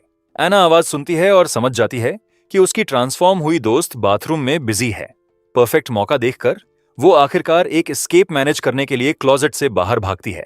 रास्ते में लड़की अपने एस्केप में डिस्ट्रैक्शन के लिए यूज करने के लिए एक ब्लैंकेट पकड़ने में भी कामयाब हो जाती है। क्रीचर आवाज सुनती है और यह देखने के लिए डोर से झांकती है कि रूम में क्या हो रहा है। लड़की को भागते देखकर ज़ॉम्बी एरिक सिनीद नेवोनी एक डरावनी चीख निकालती है और फुल स्पीड पर उसका पीछा करती है। आना फिर मुड़ती है और क्रीचर को स्लो डाउन करने के लिए ब्लैंकेट को जोर से उसके ऊपर फेंक देती है। ज़ॉम्बी अंधी होने के साथ वो घबराकर मदद के लिए चिल्लाती हुई अपार्टमेंट से बाहर भागती है। हॉलवे में तीनों चीखें और तेजी से पास आती फुटस्टेप्स की आवाज सुनते हैं। ब्लॉन्ड लड़की फिर हॉलवे में अपीयर होती है, पूरी निराशा में उनकी तरफ भागती हुई, और ठीक पीछे शीट से ढकी ज़ॉम्बी हॉल में पीछा जारी रखती है। एना फिर हमारे हीरो से टकराती है और घबराकर चिल्लाती है कि वहीं एक ज़ॉम्बी है। हमारा हीरो फिर समझ जाता है कि ये हेलुसिनेशन नहीं था और पड़ोसी सच में ज़ॉम्बी में बदल गई। वो पूछता है कि वो एक अंधे ज़ॉम्बी से क्यों भाग रही है और ब्लॉन्ड लड़की की इंटेलिजेंस की तारीफ करता है। क्रीचर फिर हॉलवे में खड़ी रहती है, कुछ नहीं समझती कि क्या हो रहा था। हमारा लड़का कहता है कि उन्हें सोल्जर्स को बुलाना चाहिए क्योंकि क्रीचर अभी भी काफी खतरनाक है। हान केक्सिन फिर सिचुएशन रिजॉल्व करने का ऑफर करती है और कैप्टन से इसे उस पर छोड़ने के लिए कहती है, लेकिन वो उसे रोकता है क्योंकि इससे सब कुछ गंदा हो जाएगा और उन्हें होटल वापस आने की जरूरत पड़ सकती है।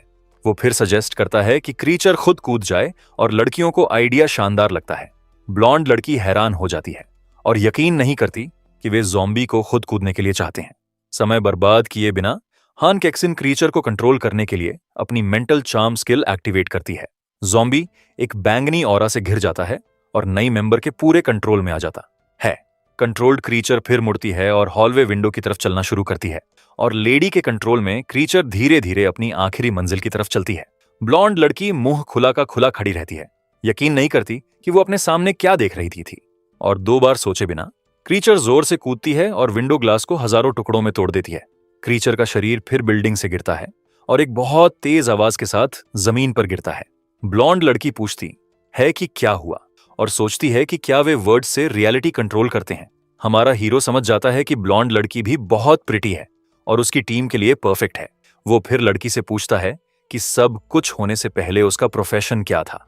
एना जवाब देती है कि वो होटल के कसिनो में एक क्रूपिये के रूप में काम करती थी जहां वे रुके थे। हमारा लड़का फिर उससे नहीं हिलने के लिए कहता है और यह देखने का डिसाइड करता है कि सिस्टम प्रोफेशन को रिकॉग्नाइज करता है या नहीं। वो फिर उसके शोल्डर्स को टच करता है और गॉडेस टीम बनाने के लिए अपनी अथॉरिटी एक्टिवेट करता है। सिस्टम नई कैंडिडेट को एनालाइज करना शुरू करता है, यह देखने के लिए कि वो रिक्वायरमेंट्स फिट करती है या नहीं। लड़की एक गोल्डन लाइट से घिर जाती है जबकि सिस्टम एनालिसिस फिनिश करता है और सक्सेसफुली एना टीम में शामिल हो जाती है और सबकी एट्रीब्यूट्स एक बार फिर डबल हो जाती हैं। हमारा हीरो सेलिब्रेट करता है क्योंकि उसे उम्मीद नहीं थी कि इतना स्पेसिफिक प्रोफेशन रिकॉग्नाइज होगा। एना फिर सिस्टम स्क्रीन देखती है और यह जानकर हैरान हो जाती है कि सभी मेंबर्स के पास एक लकी आइटम हो सकता है। हमारा लड़का खुश होता है क्योंकि उसकी स्किल बिल्कुल वही है जो उन्हें अभी चाहिए थी। वो कहता है कि उसकी स्किल्स बहुत पावरफुल हैं और नई मेंबर टीम की वेपन्स की कमी को पूरा करती है। हमारा हीरो फिर भाग जाता है और लड़कियों से एना को सब कुछ एक्सप्लेन करने के लिए कहता है। हमारा प्रोटैगनिस्ट अचानक की जल्दबाजी से कंफ्यूज्ड हो जाता है और नहीं समझता कि क्या हुआ। एना फिर अपने पुराने अपार्टमेंट की तरफ भागती है और बाथरूम में घुस जाती है और 2 बार सोचे बिना लड़की थोड़ी प्राइवेसी के लिए डोर जोर से बंद कर देती है। बाथरूम के अंदर से एक बहुत तेज पानी की आवाज हॉलवे में सबको सुनाई देती है। हमारा प्रोटैगनिस्ट हालात से शर्मिंदा हो जाता है और शाओरन उस पर हंसना शुरू कर देती है। हान केक्सिन फिर डोर नॉक रिओन करती है और पूछती है कि क्या सब ठीक है, और एना हाँ में जवाब देती है। अंदर नई मेंबर आखिरकार एक पूरे दिन फंसे रहने के बाद खुद को राहत देने में कामयाब हो जाती है। खत्म करने के बाद लड़की अपने हाथ धोने और खुद को थोड़ा संभालने के लिए सिंक पर जाती है। वो मिरर में देखती है और यकीन नहीं करती कि वो सिर्फ उसके टच से इतनी स्ट्रांग हो गई, और उसे हैरानी होती है। वो समझ जाती है कि अब उसके पास सुपरनैचुरल एबिलिटीज भी हैं। अपनी नई पावर टेस्ट करने के लिए वो अपनी पूरी ताकत से कार्ड्स में से एक फेंकती है। कार्ड फिर रूम के अक्रॉस उड़ता है और वॉल और बेड को हिट करता है, जिससे छोटे एक्सप्लोजन्स होते हैं। कार्ड फिर फ्लोर में फंस जाता है, जो पावरफुल अटैक के इंपैक्ट से क्रैक हो जाता है। एना पावर से हैरान हो जाती है और सोचती है कि अगर उसके पास यह पहले होता तो वो फंसी नहीं होती। वो फिर सिस्टम में देखती है कि अगर शाओयू छोड़ देता है या उसे किकआउट कर देता है तो वो पावर्स खो देती है। तय करके वो डिसाइड करती है कि वो कैप्टन की रक्षा करेगी और सरवाइव करने के लिए टीम कभी नहीं छोड़ेगी। सिस्टम नोटिफाई करता है कि 3 से ज्यादा मेंबर्स होने से उन्होंने एक स्पेशल रिवॉर्ड कमाया। उन्हें प्रोफेशनल सूट्स मिलते हैं जो खुद साफ और रिपेयर होते हैं। इसके अलावा स्किल्स देते हैं। हमारा हीरो खुश होता है और कहता है कि अब उन्हें अपने कपड़े गंदे करने की चिंता नहीं करनी होगी। वो फिर लड़कियों को बुलाता है और कहता है कि उसके पास उनके लिए एक शानदार गिफ्ट है। इसके साथ पूरा ग्रुप एलिवेटर की तरफ होटल हॉलवे में चलना शुरू करता है। थोड़ी देर बाद सब ऑलरेडी नए सिस्टम प्रोफेशनल सूट्स पहन चुके थे। शाओरन आउटफिट की तारीफ करती है और कहती है कि फैब्रिक को कितना भी खींचो ये फटता नहीं। हान केक्सिन कहती है कि सूट मूव करने के लिए परफेक्ट है और हाई हील्स भी रास्ते में नहीं आते। एना कहती है कि उसने आउटफिट के साथ नई स्किल्स सीखी और कैप्टन को फॉलो करना सही डिसीजन था। हमारा प्रोटैगनिस्ट कहता है कि अच्छा है कि यह फिट हो गया और सबको जल्द वहां से निकलने के लिए बुलाता है। ग्रुप फिर आखिरकार नीचे जाने और अच्छे के लिए होटल छोड़ने के लिए एलिवेटर पर पहुंचता है, लेकिन जब डोर खुलता है तो वे लोगों को रिसेप्शनिस्ट को अरेस्ट करने के लिए कहते हुए चीखें सुनते हैं। नीचे लॉबी में एक सिक्योरिटी गार्ड ज़ॉम्बी रिसेप्शनिस्ट को रोकने की कोशिश करता है, जबकि दूसरा लड़का भागता है। हमारा हीरो सोचता है कि यह एना की नई लूटिंग स्किल टेस्ट करने का परफेक्ट समय है, और समय बर्बाद किए बिना वो अपने येलो कार्ड्स में से एक क्रीचर की डायरेक्शन में फेंकता है। कार्ड क्रीचर के सिर को सीधे हिट करता है और एक सिंगल प्रिसाइज स्ट्राइक से उसे हरा देता है। वो फिर समझ जाता है कि कार्ड्स उसकी विल के अकॉर्डिंग मूव कर सकते हैं। क्रीचर हारने के साथ एक चमकता आइटम अपीयर होता है और ज़ॉम्बी के शरीर पर तैरता है। आइटम फिर हमारे प्रोटैगनिस्ट की डायरेक्शन में उड़ता है और सीधे उसकी चेस्ट में घुस जाता है, और सिस्टम में वो जानता है कि आइटम एक सोर्ड में बदल गया और उसकी इन्वेंट्री में स्टोर हो गया। सब कुछ रिजॉल्व होने के साथ ग्रुप कार में घुसता है और होटल से दूर सड़क पर तेजी से भागता है। हमारा हीरो फिर नई सोर्ड को देखने के लिए पकड़ता है और उसकी खूबसूरती की तारीफ करता है। हान केक्सिन उससे कार के अंदर सोर्ड के साथ खेलने के लिए नहीं कहती, क्योंकि यह बहुत खतरनाक है। शाओरन कमेंट करती है कि उसने ऑलरेडी 3 रॉबरीज और 5 ज़ॉम्बी अटैक्स देखे। हमारा हीरो कहता है कि उन्हें और सप्लाईज स्टॉक करने और अपनी स्ट्रेंथ बढ़ाने की जरूरत है। थोड़ी देर बाद वे फाइनली शहर के ग्रेन स्टेशन पर पहुंचते हैं। ग्रुप फिर कार से बाहर निकलता है और सप्लाई कलेक्शन के एक और राउंड के लिए तैयार होता है। वहां वे ग्रेन से भरे कई जायंट साइलोस पाते हैं जो कलेक्ट होने के लिए तैयार हैं। हमारा प्रोटैगनिस्ट सबसे अलर्ट रहने के लिए कहता है, क्योंकि वहां कुछ सही नहीं लग रहा। लड़कियां अग्री करती हैं और ये अजीब पाती हैं कि गेट खुला है और बिना किसी गार्ड्स के। हमारा हीरो फिर कहता है कि वो आगे जाएगा और लड़कियों से सावधान रहने के लिए कहता है। वो फिर गेट अनलॉक करने और ग्रुप के लिए रास्ता क्लियर करने के लिए अपनी सोर्ड यूज करता है। गेट खुलने के साथ वो अंदर क्या हुआ इन्वेस्टिगेट करने की तैयारी करता है। जमीन पर वो कई खून के धब्बे और बिखरे हुए बुलेट केसिंग्स पाता है। वो फिर निष्कर्ष निकालता है कि उस जगह पर थोड़ी देर पहले एक बड़ी लड़ाई हुई। अचानक वे वेयर हाउसेज में से एक के पीछे से एक लड़की को आते हुए सुनते हैं। हमारा लड़का लड़कियों को बुलाता है और यह देखने के लिए कि वो क्या था, आवाज की तरफ भागता है, और वहां वे ज़ॉम्बीज में ट्रांसफॉर्म हुए सोल्जर्स के एक ग्रुप से मिलते हैं। क्रीचर्स एक डरावनी दहाड़ निकालते हैं और ग्रुप को अपने तेज दांत दिखाते हैं। हमारा प्रोटैगनिस्ट निष्कर्ष निकालता है कि ये एरियल रीइंफोर्समेंट्स हैं जो वायरस नहीं समझे। ज़ॉम्बीज फिर अटैक करने और काटने के इरादे से ग्रुप पर चार्ज करते हैं। हमारा हीरो सबको फैलने और बैटल के लिए तैयार होने के लिए चिल्लाता है। आना फिर अपने ब्लू कार्ड्स में से एक पकड़ती है और उसे अपनी पूरी ताकत से फेंकती है। कार्ड फिर 3 में स्प्लिट हो जाता है और पास आते ज़ॉम्बीज की डायरेक्शन में उड़ता है। कार्ड्स क्रीचर्स को सीधे हिट करते हैं और उन्हें कुछ सेकंड्स के लिए स्टन कर देते हैं। फिर वो अपने रेड कार्ड्स फेंकती है और स्टन्ड ज़ॉम्बीज पर एक बड़ा एक्सप्लोजन करती है। क्रीचर का शरीर आधे में स्प्लिट हो जाता है और 2 गोल्डन कॉइन्स हवा में तैरते हुए अपीयर होते हैं। एक और ज़ॉम्बी फिर उस पर चार्ज करता है, लेकिन लड़की समय रहते अटैक से डॉज करने में कामयाब हो जाती है। वो थोड़ी नाराज हो जाती है क्योंकि उसे फाइट खत्म होने तक ड्रॉप्ड आइटम्स लेने के लिए वेट करना होगा। उसी पल हमारा हीरो अपनी नई सोर्ड टेस्ट करता है और समझ जाता है कि यह एक्स से बहुत बेहतर है, और नए वेपन के साथ वो बिना किसी मुश्किल के एक साथ कई ज़ॉम्बीज को हरा देता है। एक और गोल्डन कॉइन गिरता है और वो हाई 30% ड्रॉप रेट सेलिब्रेट करता है। इस बीच हन कैक्सिन ग्रुप की रक्षा के लिए एक बैटॉन के साथ 2 ज़ॉम्बीज को रोकती है। वो फिर शाओरन के लिए चिल्लाती है, जो हो रही बैटल में मदद करने के लिए भागती आती है। पिंक हेयर्ड लड़की फिर एक्स पकड़ती है और पूरी ताकत से क्रीचर्स पर चार्ज करती है। एक सिंगल प्रिसाइज हिट के साथ दोनों ज़ॉम्बीज के सिर हवा में उड़ते हैं, लेकिन अचानक एक ज़ॉम्बी अपीयर्स होता है और सरप्राइज से शाओरन पर पीछे से अटैक करने की कोशिश करता है। एना फिर एक कार्ड फेंकती है और अपनी दोस्त को खतरे से बचाने के लिए क्रीचर के सिर में हिट करती है। हान कैक्सिन मौका लेती है और ज़ॉम्बी को शाओरन से दूर धकेलने के लिए अटैक करती है, और खत्म करने के लिए पिंक हेयर्ड लड़की क्रीचर के सिर पर एक पूरा एक्स स्विंग मारती है। एना पूछती है कि क्या लड़कियां ठीक हैं, और वे उसे क्विक मदद के लिए थैंक यू बोलती हैं। वो कहती है कि यह आसान था, लेकिन उसके रेड और येलो कार्ड्स टीम को हर्ट कर सकते हैं। हमारा हीरो फिर कॉइन्स पकड़ता है और उन्हें इसकी चिंता ना करने के लिए कहता है, और आइटम्स के साथ उन्हें में एक पिस्टल, बुलेट्स का एक बॉक्स और एक कटाना मिलता है। सब खुश हो जाते हैं क्योंकि उन्हें नई स्किल के साथ फायर आर्म्स भी मिले। हमारा प्रोटैगोनिस्ट गन और 50 बुलेट्स लेता है और बाकी लड़कियों के लिए स्प्लिट करने के लिए छोड़ देता है। आना कहती है कि उसके पास अटैक और कंट्रोल स्किल्स हैं और उसे वेपन्स की जरूरत नहीं।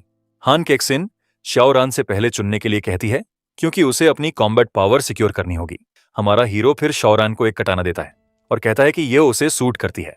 पिंक हेयर्ड लड़की खुश हो जाती है और कहती है कि अगर उसने कहा कि यह अच्छी है तो वो उस पर ट्रस्ट करती है। हान कैक्सिन फिर पिस्टल लेती है और कहती है कि यह उसके माइंड कंट्रोल के साथ अच्छी जाएगी। हमारा लड़का एना और हान कैक्सिन को एंट्रेंस की गार्ड करने का आदेश देता है, जबकि वो ग्रेन लेता है। दोनों फिर गारंटी देती हैं कि वे सब कुछ संभाल लेंगी और उन्हें आराम करने के लिए कहती हैं। इसके साथ हमारा प्रोटैगोनिस्ट और शाओरन ग्रेन साइलो की स्टेयर्स चढ़ते हैं, और समय बर्बाद किए बिना हमारा हीरो अपनी एक्स यूज करता है और गेट चेन्स तोड़ देता है। रास्ता क्लियर होने के साथ वे डोर खोलते हैं और सीलो में घुसने की तैयारी करते हैं। अंदर वे धूप के नीचे चमकते चावल का एक विशाल पहाड़ पाते हैं। पिंक हेयर्ड लड़की मात्रा से प्रभावित होती है और पूछती है कि क्या वे यह सब खाने वाले हैं। वो कहता है कि अकेले वे नहीं कर सकते, लेकिन उन्हें सरवाइव करने के लिए और लोगों की जरूरत है। हमारा हीरो फिर समझाता है कि उन्हें एक बेस बनाना होगा और हजारों लोगों को खिलाना होगा। वो पूछती है कि क्या वे लोगों को साथ सप्लाईज ढूंढने के लिए नहीं ले जा सकते। हमारा लड़का फिर साई करता है और कहता है कि उसके पास अभी समझने के लिए काफी एक्सपीरियंस नहीं है, और पेशेंस खोकर वो उसे बहस करना बंद करने और ग्रेन लेने में उसकी मदद करने के लिए कहता है। शाओरन एक मुंह बनाती है और शिकायत करती है कि वो फिर से मिस्टीरियस हो रहा है।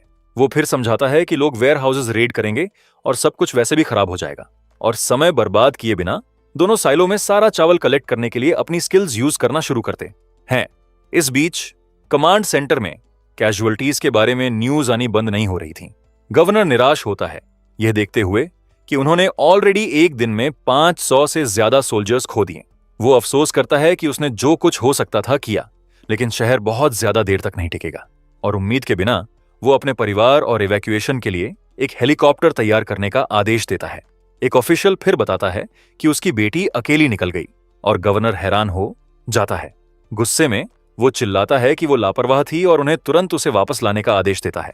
10 मिनट्स बाद एक रेड हेयर्ड औरत अपने चेहरे पर कुछ खरोंचों के साथ गवर्नर के रूम में घुसती है। वो पूछती है कि क्या उसके पिता उसे ढूंढ रहे थे। वो फिर उसे गले लगाता है और पूछता है कि वो उसकी बात क्यों नहीं सुनती और बाहर जाती रहती है। वो फिर पूछती है कि अगर वे भागे तो 800,000 नागरिकों का क्या होगा। गवर्नर स्पीचलेस है और नहीं जानता कि अपनी बेटी को क्या जवाब दे। लेडी फिर पूछती है कि क्या वे क्लियर कॉन्शियंस के साथ यूनिफॉर्म पहनने में सक्षम होंगे। उसके पिता कहते हैं कि वो जानता है कि वो एक अच्छी पुलिस ऑफिसर है, लेकिन वो अभी भी समझने के लिए बहुत छोटी है। वो फिर कहती है कि अगर वो चाहे तो जा सकता है, लेकिन वो मदद करने के लिए शहर में रहेगी। वो फिर उसे रोकने की कोशिश करता है, लेकिन बीच में 2 गार्ड्स उसे रोक देते हैं। रेड हेयर्ड लड़की उसे चिंता ना करने के लिए कहती है, क्योंकि अगर सब कुछ गलत हो गया तो वो निकल जाएगी, और हाथ में गन के साथ वो कहती है कि जब तक उसके पास बुलेट्स हैं कोई उसे रोक नहीं सकता।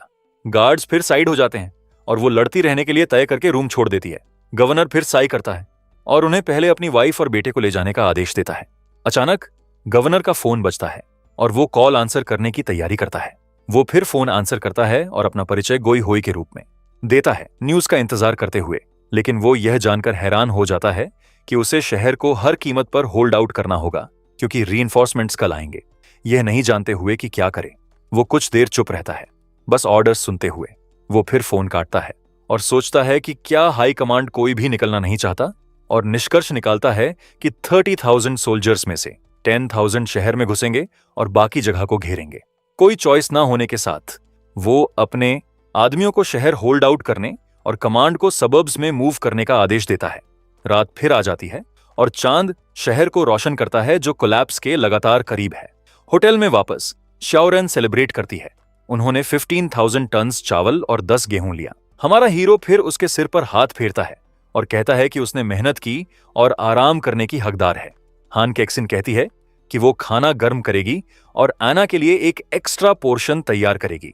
हमारा प्रोटोगोनिस्ट सोचता है कि उन्हें अपना ग्रेन खुद उगाना होगा और सीड कंपनी जाना होगा। एना फिर कैप्टन पर अपनी मसाज स्किल्स टेस्ट करने का ऑफर करती है और वो एक्सेप्ट कर लेता है। लड़की फिर हमारे हीरो को एक आरामदायक मसाज देना शुरू करती है जो पल का मजा लेता है। वो फिर सोचता है कि असली चुनौती अपने बेस पर पिग्स, काउज और शीप पालना होगा। वो सोचता रहता है कि कई जानवर खत्म हो जाएंगे और उन्हें छोटे वाले पकड़ने होंगे। लेकिन अचानक वो अपनी पीठ पर कुछ नरम महसूस करता है और सोचता है कि वो क्या था। हान कैक्सिन फिर सबको खाने के लिए बुलाती है और एना डाइनिंग रूम जाने के लिए उठती है। जाने से पहले लड़की हमारे हीरो पर आंख भी मारती है जो हालात से शर्मिंदा हो जाता है। हाथ में सिर रखकर वो शिकायत करता है कि यह सब उसके लिए टॉर्चर था। सीन फिर अगले दिन शिफ्ट होता है जब शहर के आसमान में सूरज चमक रहा है। ग्रुप फिर होटल छोड़ता है और सड़क पर एक आर्मर्ड कार और कुछ सोल्जर्स से मिलता है। हमारा प्रोटोगोनिस्ट पास दिखाता है और शहर की मौजूदा हालात के बारे में पूछता है। सोल्जर उसे स्पेशल इन्वॉय के रूप में पहचानता है और रिपोर्ट करता है कि 5,000 रीइंफोर्समेंट्स आए हैं। हमारा हीरो हैरान होता है क्योंकि यह उसके पिछले जीवन में कभी नहीं हुआ और उसे यह अजीब लगता है। वो फिर समझ जाता है कि यह सब बटरफ्लाई इफेक्ट है जो उसके टाइम ट्रैवल से हुआ, और निष्कर्ष निकालता है कि सिटी एस ज़ॉम्बीज का पहला खेल था, न कि सिर्फ म्यूटेंट्स, और इसीलिए हाई कमांड शहर में हालात कंट्रोल करने के लिए इतने ट्रूप्स भेज रहा है। हान कैक्सिन पूछती है कि अब वे क्या करेंगे और क्या उन्हें शहर इवैक्यूएट करना चाहिए, लेकिन हमारा प्रोटोगोनिस्ट कहता है कि अब केओस का फायदा उठाने का बेस्ट समय है। वो समझाता है कि ट्रूप्स शहर को कंट्रोल करेंगे और ज़ॉम्बी हॉर्ड्स रोकेंगे। प्लान सेट होने के साथ वो अपनी स्किल यूज करता है और स्पेशल वेयरहाउस में कार स्टोर कर देता है। ग्रुप फिर शहर की स्ट्रीट्स के थ्रू तेजी से भागता है जो लगातार कैओटिक होती जा रही थी। रास्ते में वे कई क्रैश्ड कार्स और सड़क पर बिखरे शरीर देखते हैं। वे फिर शरीर कलेक्ट करने के लिए सड़क के बीच में रुकी एक आर्मी ट्रक देखते हैं। सोल्जर्स ट्रक में ढेर के ऊपर विक्टिम्स के शरीर फेंक रहे थे। श्याओरेन सीन से डर जाती है और हमारा हीरो कहता है कि वो इसकी आदत हो जाएगी।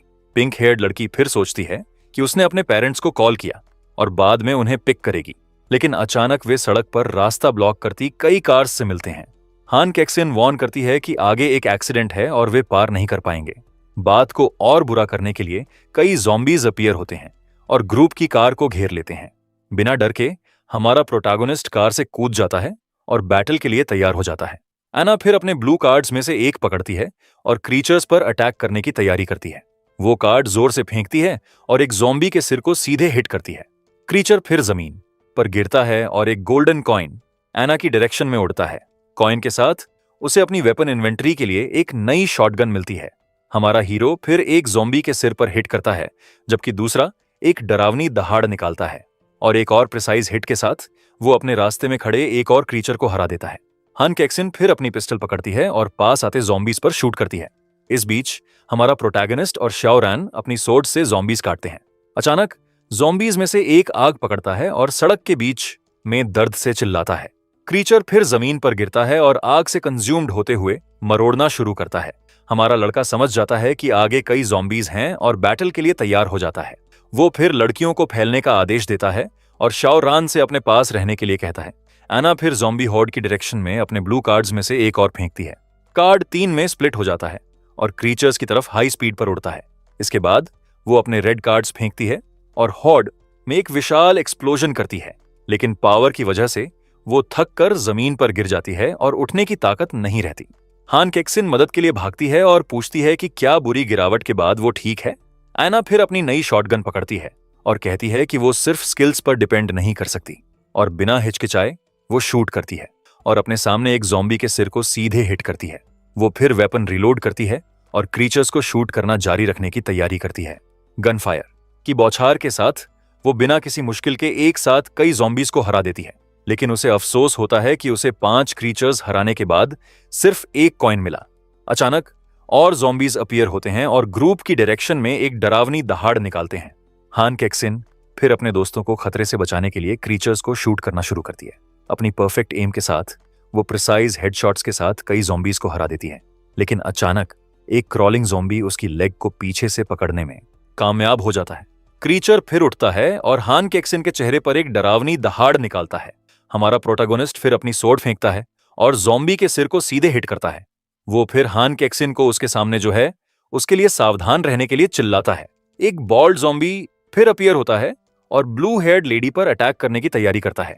खतरा देखकर वो अपनी स्किल एक्टिवेट करती है और क्रीचर को बीच में ही पैरालाइज कर देती है, और अपने मेंटल कंट्रोल में क्रीचर खड़ा रहता है, हिलने में असमर्थ, और खत्म करने के लिए वो एक घूमती किक देती है और क्रीचर को जमीन पर गिरा देती है। क्रीचर का शरीर फिर लेडी की पावरफुल किक के बाद हवा में उड़ता है और खत्म करने के लिए वो गिरते ज़ॉम्बी के सिर में अपनी पिस्टल से शूट करती है। बैटल के बाद वो क्रीचर से छुटकारा पाने में कामयाब होने के लिए राहत की सांस लेती है। एरिया क्लियर होने के साथ हान केक्सिन 3 गोल्डन कॉइन्स उठाती है और अपनी लक सेलिब्रेट करती है। सड़क की दूसरी तरफ कई ज़ॉम्बी बॉडीज जमीन पर बिखरे हुए थे। हान केक्सिन हमारे हीरो को अकेले 8 ज़ॉम्बीज हराते देखकर प्रभावित होती है। शाओरन फिर डींग मारती है कि उसने भी 2 ज़ॉम्बीज हराए, और यह शानदार था। हमारा प्रोटैगनिस्ट फिर सबको जो आइटम्स मिले उन्हें डिस्ट्रीब्यूट करने के लिए बुलाता है। आना कहती है कि उसे एक सब मशीन गन मिली और हान केक्सिन ने बुलेट्स और एक कटना लिया। हमारा हीरो फिर दिखाता है कि उसे टीम के लिए एक टैंक सोर्ड और 200 बुलेट्स मिले। वो फिर लड़कियों को सोर्ड्स ऑफर करता है और हान केक्सिन टैंक सोर्ड चुनती है। हाथ में नए वेपन के साथ वो ब्लेड की तारीफ करती है और सोर्ड की खूबसूरती की प्रशंसा करती है। हमारा प्रोटैगनिस्ट फिर अपनी उंगली पर एक हल्का कट महसूस करता है और शार्पनेस से हैरान हो जाता है। शाओरन फिर सब मशीन गन रखने के लिए कहती है और हमारा हीरो वेपन सौंप देता है। पिंक हेयर्ड लड़की फिर नया वेपन मिलने के लिए खुशी से सेलिब्रेट करती है। वो फिर हान केक्सिन को 150 बुलेट्स देता है जिसके पास एमो कम था। अचानक एक एक्सप्लोजन होता है और सब आवाज की डायरेक्शन में चौंक कर देखते हैं। गवर्नर की बेटी फिर अपीयर लॉसू होती है और एक क्रैश्ड कार के ऊपर अपनी मोटरसाइकिल से कूदती है। वो फिर ग्रुप के सामने एक ड्रिफ्ट के साथ बाइक रोकती है जो हालात नहीं समझता। लड़की समझाती है कि रेजिडेंशियल एरिया में बहुत सारे ज़ॉम्बीज हैं और ग्रुप से मदद मांगती है। हमारा प्रोटैगनिस्ट सोचता है कि यह तारीफ के लायक है कि गवर्नर की बेटी सड़कों पर लड़ रही है, लेकिन वो कहता है कि वो एक क्रिटिकल मिशन पर है और अभी उसकी मदद नहीं कर सकता। वो फिर गुड बाय कहता है और उसे एक्ट करने से पहले रीइंफोर्समेंट्स का इंतजार करने की सलाह देता है। ग्रुप फिर भागना शुरू करता है और रेड हेयर्ड लड़की चाहिए थी, वो न मिलने से निराश होकर साई करती है। लेडी फिर रेडियो पकड़ती है और रेजिडेंशियल एरिया में तुरंत रीइंफोर्समेंट्स की रिक्वेस्ट करती है, और समय बर्बाद किए बिना वो बाइक पर बैठती है और अपने ऑब्जेक्टिव की डायरेक्शन में तेजी से भागती है। हमारा हीरो फिर कहता है कि स्पोर्ट्स कार्स बहुत रिस्की हैं और नए व्हीकल के साथ आर्मर्ड कार पकड़ता है। वे ज्यादा सेफ्टी के साथ शहर की स्ट्रीट्स के थ्रू तेजी से भागते हैं। हमारा लड़का फिर हान केक्सिन को रास्ते में आने वाले हॉस्पिटल के एंट्रेंस पर रुकने का आदेश देता है। वो समझाता है कि चूंकि वे वहां से गुजर रहे हैं, वे कुछ मेडिकल सप्लाईज ले सकते हैं। आर्मर्ड कार फिर हॉस्पिटल के सामने रुकती है और वे अंदर घुसने की तैयारी करते हैं, और हान केक्सिन वॉर्न करती है कि गन फायर की आवाज हॉस्पिटल के अंदर से आ रही है। वो कहता है कि वे फार्मेसी और कोल्ड स्टोरेज रेड करेंगे और बाकी इग्नोर करेंगे। ग्रुप फिर आर्मर्ड कार को पार्किंग लॉट में पार्क करता है और हॉस्पिटल में घुसने की तैयारी करता है। समय बर्बाद किए बिना वे व्हीकल से बाहर निकलते हैं और एंट्रेंस की तरफ भागते हैं, लेकिन अचानक एक लड़के को विंडो से बाहर फेंका जाता है और वो उनके ठीक सामने गिरता है। एक ज़ॉम्बी फिर विंडो से कूदता है और मदद के लिए चिल्लाते बेचारे लड़के का पीछा करता है। दोनों जमीन पर जोर से गिरते हैं और क्रीचर आदमी पर अटैक करने की तैयारी करता है। 2 बार सोचे बिना ज़ॉम्बी लड़के की गर्दन काटता है जो दर्द से चिल्लाता है। हमारा हीरो फिर भागता है और क्रीचर को दूर किक करता है, आदमी को अटैक से बचाते हुए। क्रीचर हवा में उड़ता है और पावरफुल किक के बाद फ्लोर पर स्लाइड करता है। लेकिन ज़ॉम्बी उठता है और एक डरावनी दहाड़ निकालता है, फिर से अटैक करने के लिए तैयार। हमारा प्रोटैगनिस्ट फिर अपनी सोड पकड़ता है और एक सिंगल स्ट्राइक से क्रीचर को आधे में काट देता है। ज़ॉम्बी हारने के साथ उसे अपनी टीम के लिए एक नई सबमशीन गन मिलती है। वुंडेड आदमी फिर मदद के लिए गुजारिश करता है और बचाए जाने के लिए 1 मिलियन का ऑफर करता है। हमारा हीरो समझ जाता है कि वो इन्फेक्टेड था और 10 मिनट्स में ज़ॉम्बी में बदल जाएगा और बिना मर्सी के वो शाओरैन को बेचारे लड़के की पीड़ा समाप्त करने का आदेश देता है। लड़कियां ऑर्डर से हैरान रह जाती हैं और यकीन नहीं करती कि उसने क्या मांगा। शाओरैन कहती है कि वो अब भी इंसान है और वो ऐसा नहीं कर सकती। हमारा हीरो समझाता है कि वो वैसे भी ज़ॉम्बी में बदलने वाला है और कोई फर्क नहीं पड़ता। वो फिर पूछती है कि आइटम पाने के लिए उसके ज़ॉम्बी बनने का इंतजार क्यों नहीं करें। वो समझाता है कि भविष्य में अगर उनमें जो जरूरी है वो करने की हिम्मत नहीं है तो वे सरवाइव नहीं करेंगे और इसीलिए उसे अपनी टीम मेंबर्स को लड़ने की हिम्मत रखने के लिए ट्रेन करना होगा।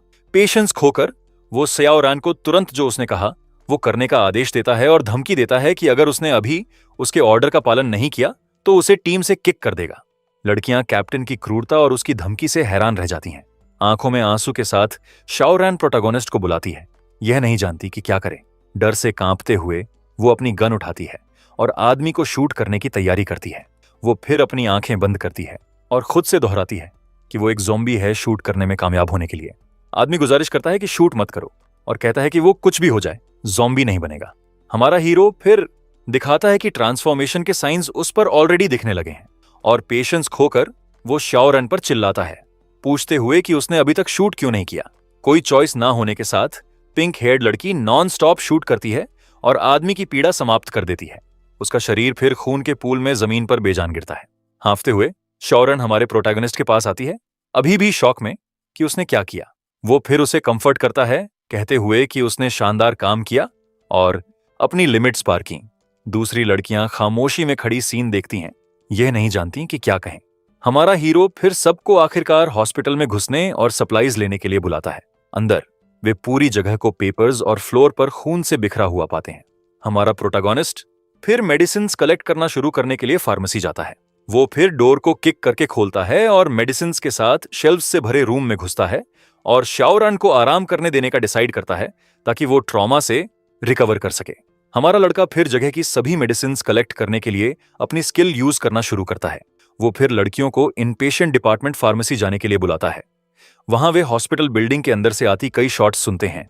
एक सोल्जर फिर ज़ॉम्बीज के एक हॉर्ड पर नॉन स्टॉप शूट करता हुआ अपीयर होता है। क्रीचर्स एक डरावनी दहाड़ निकालते हैं और बेचारे लड़के पर चार्ज करते हैं। घिरकर सोल्जर्स रीइंफोर्समेंट्स मांगते हैं और वार्न करते हैं कि एमो खत्म हो रहा है। हमारा प्रोटैगनिस्ट फिर खतरे में सोल्जर्स की मदद करने के लिए बैटल के बीच में घुसता है। सोल्जर्स में से एक को काटा गया था और वो ज़ॉम्बी में बदलने वाला है। हमारा हीरो थोड़ा वेट करने के लिए वार्न करता है क्योंकि उस तरह से वे एक आइटम पा सकते हैं। एक सोल्जर अपने दोस्त को वहीं होल्ड ऑन करने और अब हार ना मानने के लिए चिल्लाता है। इन्फेक्टेड सोल्जर कहता है कि वो नहीं बचेगा और जानता है कि बाइट के बाद क्या होता है और अपने दोस्त को प्रोटेक्ट करने के लिए वो गन पकड़ता है और उससे दोनों के लिए सर्वाइव करने के लिए कहता है। कोई चॉइस ना होने के साथ बेचारा लड़का क्रीचर में ना बदलने के लिए खुद को चिन में शूट कर लेता है।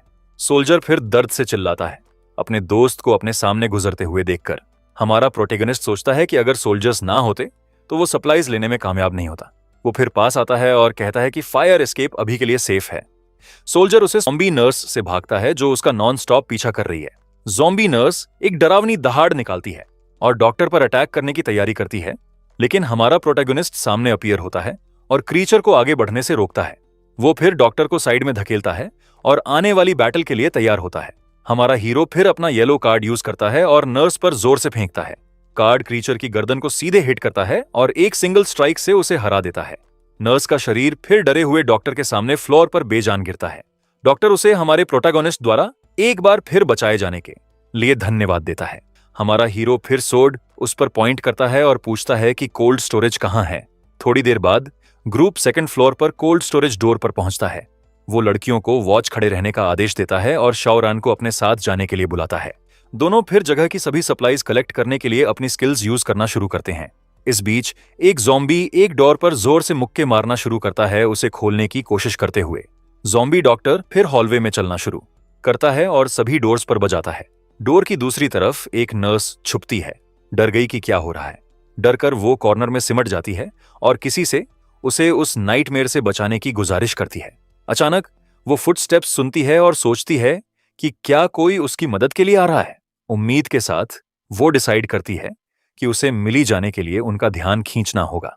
वो फिर विंडो पर मारना और मदद के लिए घबराकर चिल्लाना शुरू करती है, लेकिन मदद की बजाय वो विंडो की दूसरी तरफ एक ज़ोंबी से आमने सामने आती है। डरकर वो गिर जाती है और फ्लोर पर बैठ जाती है, यकीन नहीं करती कि उसने क्या देखा। नर्स फिर सोचती है कि क्या ज़ोंबी नॉइज ने लोगों को डरा दिया। तय करके वो डिसाइड करती है कि उसे खुद को बचाने में कामयाब होने के लिए एनर्जी बचानी होगी। निराश हो जाती है क्योंकि वो किसी को नहीं जानती और शहर लॉकडाउन है। अचानक लेडी एक आवाज सुनती है और डर से एक बुश के पीछे छुप जाती है। ज़ॉम्बीज देखकर वो डिसाइड करती है कि उसे जितनी जल्दी हो सके वहां से निकलना होगा। एक प्लान सोचकर वो पुलिस कार तक पहुंचने के लिए ट्रीज के पीछे भागती है। नर्स समझ जाती है कि उसके पास कोई और चॉइस नहीं है और भागने के लिए कार लेने का डिसाइड करती है, लेकिन उसकी बैड लक से कार डोर लॉक्ड था और वो इसे खोल नहीं सकती। उसी पल वो हमारे हीरो की आर्मर्ड कार को पास आते देखती है और कंफ्यूज्ड हो जाती है। 2 बार सोचे बिना लेडी भागती है और ज़ॉम्बीज़ से आकस्मिक हुई खुद को बचाने के लिए आर्मर्ड कार में घुस जाती है। अंदर वो माफी मांगती है क्योंकि वो नहीं जानती कि उसने अभी किसकी व्हीकल ली, लेकिन नर्स प्रॉमिस करती है कि अगर उसे मौका मिला तो वो ओनर से माफी मांगेगी। एड्रेनलिन पंप होने के साथ वो वहां से तेजी से भागने के लिए गैस पेडल पूरा दबाती है। आर्मर्ड कार फिर ज़ॉम्बीज़ और हॉस्पिटल को पीछे छोड़कर स्ट्रीट पर तेजी से भागती है। इस बीच हमारा हीरो कहता है कि जाने का समय आ गया क्योंकि रीइंफोर्समेंट्स जल्द आएंगे। हान केक्सिन बताती है कि ज़ॉम्बीज़ एक डोर पर बज रहे थे जहां एक औरत ने मदद मांगी, लेकिन उन्होंने उसे इग्नोर किया। हमारा हीरो कहता है कि उन्होंने सही किया, लेकिन चूंकि वो अब वहां है, वे इसे जल्दी सॉल्व करेंगे। समय बर्बाद किए बिना वो भागता है और अपने हाथ में सोर्ड के साथ क्रीचर पर चार्ज करता है। फ्लोर पर ज़ॉम्बी के साथ एक लकी कॉइन अपीयर होता है और एक एक्सपीरियंस ऑर्ब में ट्रांसफॉर्म होता है। सिस्टम समझाता है कि ऑर्ब स्किल लेवल्स बढ़ाता है और वो खबर से काफी खुश होता है। वो फिर लड़कियों की तरफ मुड़ता है और सोचता है कि उसे आइटम किसे देना चाहिए। स्क्रीन दिखाती है कि हान केक्सिन और शाओरन और एना की स्किल्स अभी भी लेवल 1 पर हैं। हमारा लड़का सोचता है कि वो इसे यूज नहीं कर सकता क्योंकि वो उनकी स्किल्स शेयर करता है, लेकिन दूसरी तरफ से नहीं। हमारा हीरो फिर डिसाइड करता है कि प्रायोरिटी सप्लाई स्टॉक करना है, इसीलिए शाओरन को ऑर्ब मिलेगा। हमारा प्रोटागोनिस्ट पिंक हेयर्ड लड़की को आइटम देता है और उसे क्रश करने के लिए कहता है। लेडी ऑर्ब पकड़ती है और अपने हाथों से तोड़ती है, एक बड़ी गोल्डन एनर्जी रिलीज करते हुए। इसके साथ एक पावर ऑरा पूरी तरह से शाओरन के शरीर को घेर लेता है, एनर्जी को अब्सॉर्ब करते हुए। हमारा हीरो फिर पूछता है कि क्या ऑर्ब पावर से उसकी स्किल लेवल अप हो गई। वो कहती है नहीं, लेकिन उसका एक्सपीरियंस 10% बढ़ गया और अब 90 और चाहिए। वो समझ जाता है और हान केक्सिन और एना से कहता है कि सभी अगले ऑर्बीज शाओरन को दें। दोनों लड़कियां फिर कैप्टन के डिसीजन से अग्री करती हैं और कहती हैं कि उन्होंने सब समझ लिया। हमारा हीरो फिर मदद मांगती औरत को याद करता है और उसे चेक करने जाने के लिए कहता है। वो फिर डोर नॉक करता है और पूछता है कि क्या वहां कोई है जिसे मदद चाहिए। कोई जवाब नहीं। हमारा प्रोटेगनिस्ट 2 बार नहीं सोचता और डोर को किक करके गिरा देता है। अंदर वे रूम को खाली और विंडो से लटकी एक शीट रोप पाते हैं। हमारा लड़का फिर औरत की इंटेलिजेंस की तारीफ करता है कि वो ऐसे भागने में कामयाब हो गई, लेकिन अचानक वो कुछ समझ जाता है और जो पॉसिबिलिटी उसने सोची उससे हैरान रह जाता है। समय बर्बाद किए बिना वो लड़कियों को उसके पीछे आने के लिए चिल्लाता है और रूम से बाहर भाग जाता है। ग्रुप फिर स्टेयर्स से नीचे जाता है और जितनी जल्दी हो सके हॉस्पिटल से बाहर भाग जाता है। मुंह बनाकर हमारा हीरो गुस्से से भर जाता है और कहता है कि वो यकीन नहीं करता। वो फिर वो स्पॉट देखता है जहां आर्मर्ड कार थी और चिल्लाता है पूछते हुए कि उसकी व्हीकल किसने चुराई। एना कैप्टन को शांत करने की कोशिश करती है और उसे याद दिलाती है कि उनके पास अभी भी यूज करने के लिए दूसरी व्हीकल्स हैं, लेकिन शाओरन फुसफुसाती है कि स्पोर्ट्स कार ने बहुत ज्यादा जगह ली, इसलिए वो होटल पर रह गई। हान केक्सिन फिर ब्लेम लेती है और माफी मांगती है क्योंकि वो आर्मर्ड कार लॉक करना भूल गई और समझाती है कि पहले की सारी कंफ्यूजन के साथ वो व्हीकल कीज लेना भूल गई। हमारा हीरो साई करता है और कहता है कि वो हान केक्सिन को ब्लेम नहीं कर सकता क्योंकि इमरजेंसीज में सब मैसअप करते हैं। वो फिर ब्लू हेयर्ड लेडी को कंफर्ट करता है और कहता है कि वर्स्ट केस वे बाइसिकल्स लेते हैं। शर्माते हुए हान केक्सिन सपोर्ट के लिए और उसे स्कोल्ड ना करने के लिए कैप्टन को धन्यवाद देती है। अचानक कई आर्मी जीप्स स्ट्रीट पर अपीयर होती हैं और हमारे हीरो को एक आइडिया आता है। सोल्जर्स फिर जीप से बाहर निकलते हैं और हॉस्पिटल में घुसने की तैयारी करते हैं। वे अंदर फंसे दूसरे सोल्जर्स की मदद करने के लिए एंट्रेंस की तरफ भागते हैं। हमारा प्रोटेगनिस्ट समझ जाता है कि ये वो रीइंफोर्समेंट्स हैं जिन्हें पहले वाले सोल्जर ने बुलाया रहता। समय बर्बाद किए बिना वो सोल्जर्स में से एक के पास जाता है और कहता है कि उसे जीप्स में से एक लेनी होगी। सोल्जर हैरान होता है, लेकिन हमारा हीरो उसे अपना स्पेशल एनवॉय पास दिखाता है।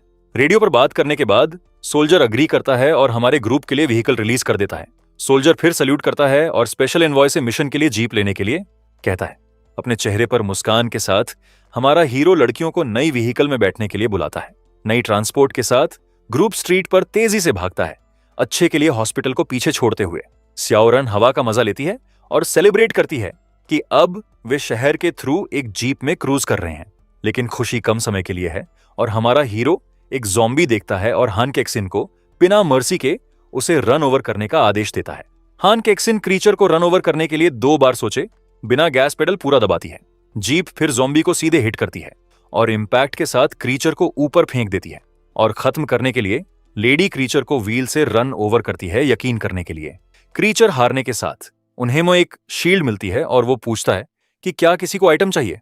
वो सोचता है कि शील्ड मोबिलिटी को हर्ट करती है और जरूरत पड़ने पर इसे बाद के लिए रखने का डिसाइड करता है।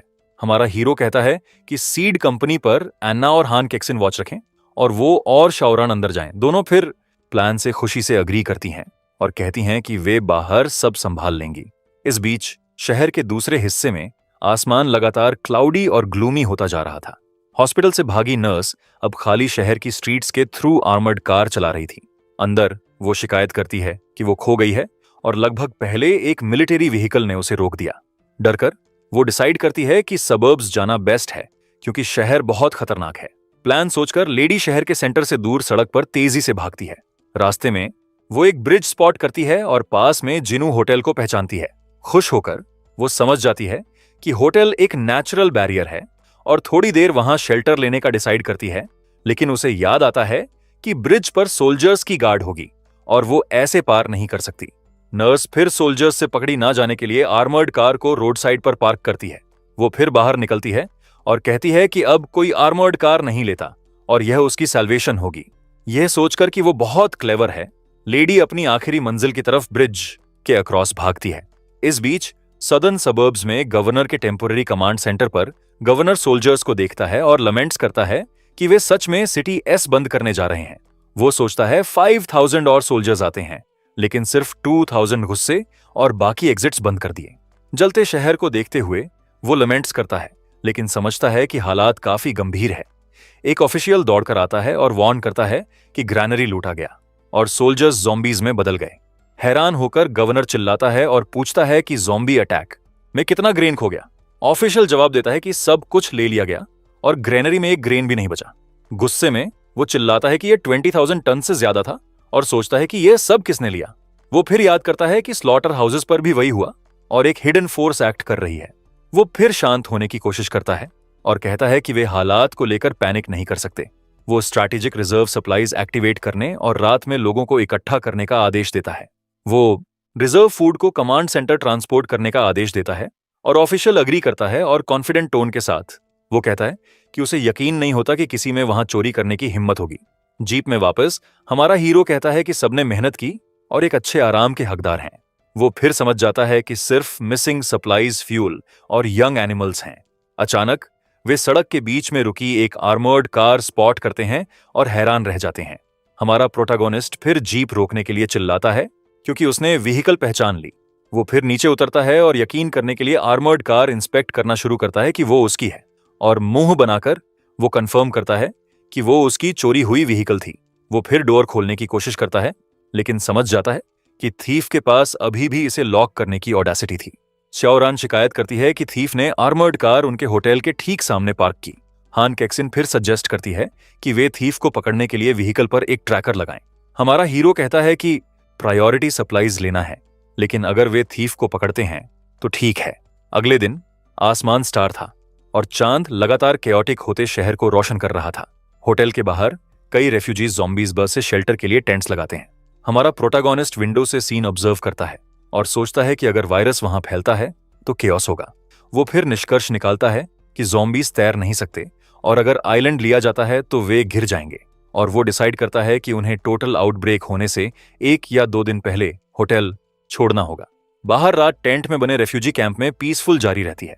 एक औरत नर्स से कहती है कि अगर वो प्रिटी होती तो होटल का आदमी उन्हें एक्सेप्ट कर लेता। नर्स मुस्कुराती है और समझाती है कि यह इतना सिंपल नहीं है और वे उसे फ्री में रहने नहीं देंगे।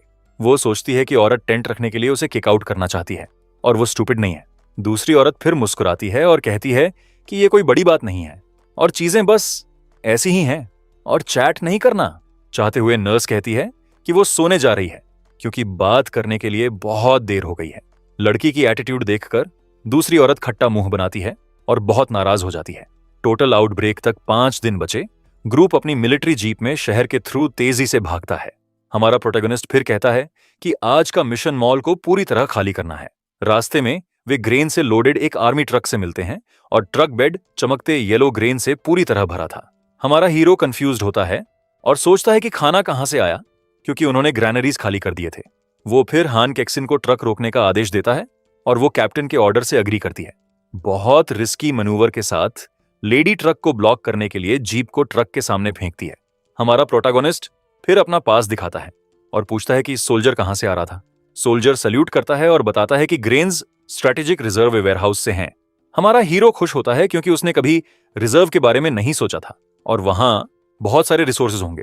वो पूछता है कि ये कहां है और सोल्जर कहता है कि कमांड सेंटर भरा हुआ है और डिलीवरीज नहीं होंगी। अपने चेहरे पे मुस्कान के साथ वो सोल्जर को प्रोसीड करने के लिए कहता है और सोचता है कि ये परफेक्ट अपॉर्चुनिटी है। एड्रेस हाथ में होने के साथ वो कहता है कि वे मॉल नहीं जा रहे क्योंकि एक ट्रेजर इंतजार कर रहा है। रात फिर आती है और ग्रुप काम के एक लंबे दिन के बाद होटल लौटता है। हमारा हीरो सेलिब्रेट करता है कि हॉल विशाल था और वे दिन जल्दी खत्म कर सकते हैं। लड़कियां सेलिब्रेट करती हैं कि उन्हें टीम के लिए सॉल्ट, डीजल फ्यूल और मेड्स भी मिले। वो आर्मी के बारे में थोड़ा गिल्टी महसूस करता है लेकिन सोचता है कि सप्लाईज खराब हो जाती। हान कैक्सिन फिर याद दिलाती है कि वे आर्मर्ड कार पर ट्रैकर लगाना भूल गए। व्हीकल के नीचे ऐना पकड़े ना जाने के लिए सावधानी से छोटा ट्रैकर लगाती है। वो फिर अपना फोन दिखाती है और कहती है कि ट्रैकर तब काम करेगा जब बहुत दूर ना हो। हमारा प्रोटैगनिस्ट कहता है कि वो ऐना को नजर रखता छोड़ेगा और आराम करने का समय आ गया है। इस बीच रिजर्व वेयरहाउस पर सोल्जर्स फ्लड लाइट्स ऑन के साथ गार्ड खड़े थे। कमांड सेंटर पर गवर्नर मैप देखता है और समझ जाता है कि वायरस हर जगह फैल गया। वो फिर निष्कर्ष निकालता है कि यह दुनिया का अंत है और हालात कंट्रोल नहीं किया जा सकता। उम्मीद के बिना वो डिसाइड करता है कि उसे इवैक्यूएट करना होगा और इंस्ट्रक्शंस मांगने के लिए फोन पकड़ता है। वो फिर शहर की हालात के बारे में नए ऑर्डर्स रिसीव करने के लिए हाई कमांड को कॉल करता है। गुस्से में वो फोन पटकता है और कहता है कि हाई कमांड ने उन्हें पोजीशन होल्ड करने का आदेश दिया और समझ जाता है कि हाई कमांड ने ऑलरेडी सिटी एस को छोड़ दिया और उन्हें पीछे छोड़ दिया गया। कोई चॉइस ना होने के साथ वो अपनी बेटी शाओ शाओ को कमांड सेंटर वापस बुलाने का आदेश देता है। रेड हेयर्ड लड़की फिर 2 गार्ड्स के साथ एस्कॉर्ट होकर कमांड सेंटर पर आती है। वो कहती है कि अगर उसके पिता उससे इवैक्यूएट करने के लिए कहने वाले हैं तो बेहतर है कि बात शुरू ही ना करें। वो फिर उससे और बाहर ना जाने और अपनी मदर और ब्रदर को प्रोटेक्ट करने के लिए रहने की गुजारिश करता है। लेडी फिर खामोश रहती है और सुनती है कि उसके पिता को हालात के बारे में क्या कहना है। गवर्नर समझाता है कि डिजास्टर अब कंट्रोल नहीं किया जा सकता और सब खतरे में हैं और उससे परिवार के साथ रहने और किसी पर भी मर्सी ना करने के लिए कहता है, जो ट्रांसफॉर्म हो जाता है। वो फिर वार्न करता है कि अगर वो पहले ट्रांसफॉर्म होता है तो गार्ड्स बिना हिचकिचाहट के उसका ख्याल रखेंगे। लड़की अग्री करती है और सोचती है कि अगर वो अपने परिवार की रक्षा नहीं कर सकती तो दूसरों की कैसे रक्षा करेगी। तय करके वो सल्यूट करती है और प्रॉमिस करती है कि वो अपनी मदर और ब्रदर का ख्याल रखेगी। सीन फिर अपोकलिप्स के छठे दिन शिफ्ट होता है जब आसमान में सूरज चमक रहा है। टोटल आउटब्रेक तक 4 दिन बचे। ग्रुप अपनी जीप के साथ शहर के थ्रू तेजी से भागता है। हमारा हीरो फिर पूछता है कि क्या सब तैयार हैं क्योंकि मिशन उन्हें सब खाली करना है। हान कैक्सिन फिर कैप्टन को वार्न करती है कि आगे कुछ होता लग रहा है। अचानक कई कार्स पुलिस ब्लॉकेड चलाती हैं और एक मेगाफोन के साथ स्ट्रीट पर तेजी से भागती हैं। एक सोल्जर कार्स रोकने के लिए चिल्लाता है वरना वे बिना हिचकिचाहट के फायर खोल देंगे, लेकिन कार्स वार्निंग इग्नोर करती हैं और उनमें से एक लगभग हमारे ग्रुप की जीप को हिट कर देती है। हमारा प्रोटैगनिस्ट फिर हान कैक्सिन को तुरंत कार डॉज करने के लिए चिल्लाता है। क्विक मैन्यूवर के साथ लेडी कार डॉज करने और क्रैश अवॉइड करने में कामयाब हो जाती है। कार्स फिर एक एग्जिट की तलाश में सड़क पर हाई स्पीड पर भागती रहती हैं। हमारा हीरो समझ जाता है कि अब बहुत देर हो गई है और आर्मी किसी को निकलने नहीं देगी। एक टैंक में एक सोल्जर कार्स को तुरंत वापस आने या कॉन्सिक्वेंसेस फेस करने का आदेश देता है। कोई चॉइस ना होने के साथ सोल्जर फायर खोलने के लिए चिल्लाता है और भागती कार्स पर शूट करना शुरू करता है। एक्सप्लोजन के साथ कार्स पलट जाती हैं और सड़क के बीच में आग पकड़ती है, रास्ता ब्लॉक करती हुई। हमारा हीरो फिर हान कैक्सिन से ड्राइविंग जारी रखने के लिए कहता है क्योंकि उसके पास एक एस्केप प्लान है। वो सोचता है कि उसने ऑलरेडी होटल के पीछे 2 स्पीड बोट्स छुपाई हैं और उन्हें भागने के लिए यूज करेगा। अचानक एक टैंक में एक सोल्जर स्ट्रीट में ज़ॉम्बीज के एक हॉर्ड से भागता है। हमारा प्रोटोगोनिस्ट फिर हान केक्सिन को जीप ब्रेक करने के लिए चिल्लाता है ताकि किसी को रन ओवर ना करें।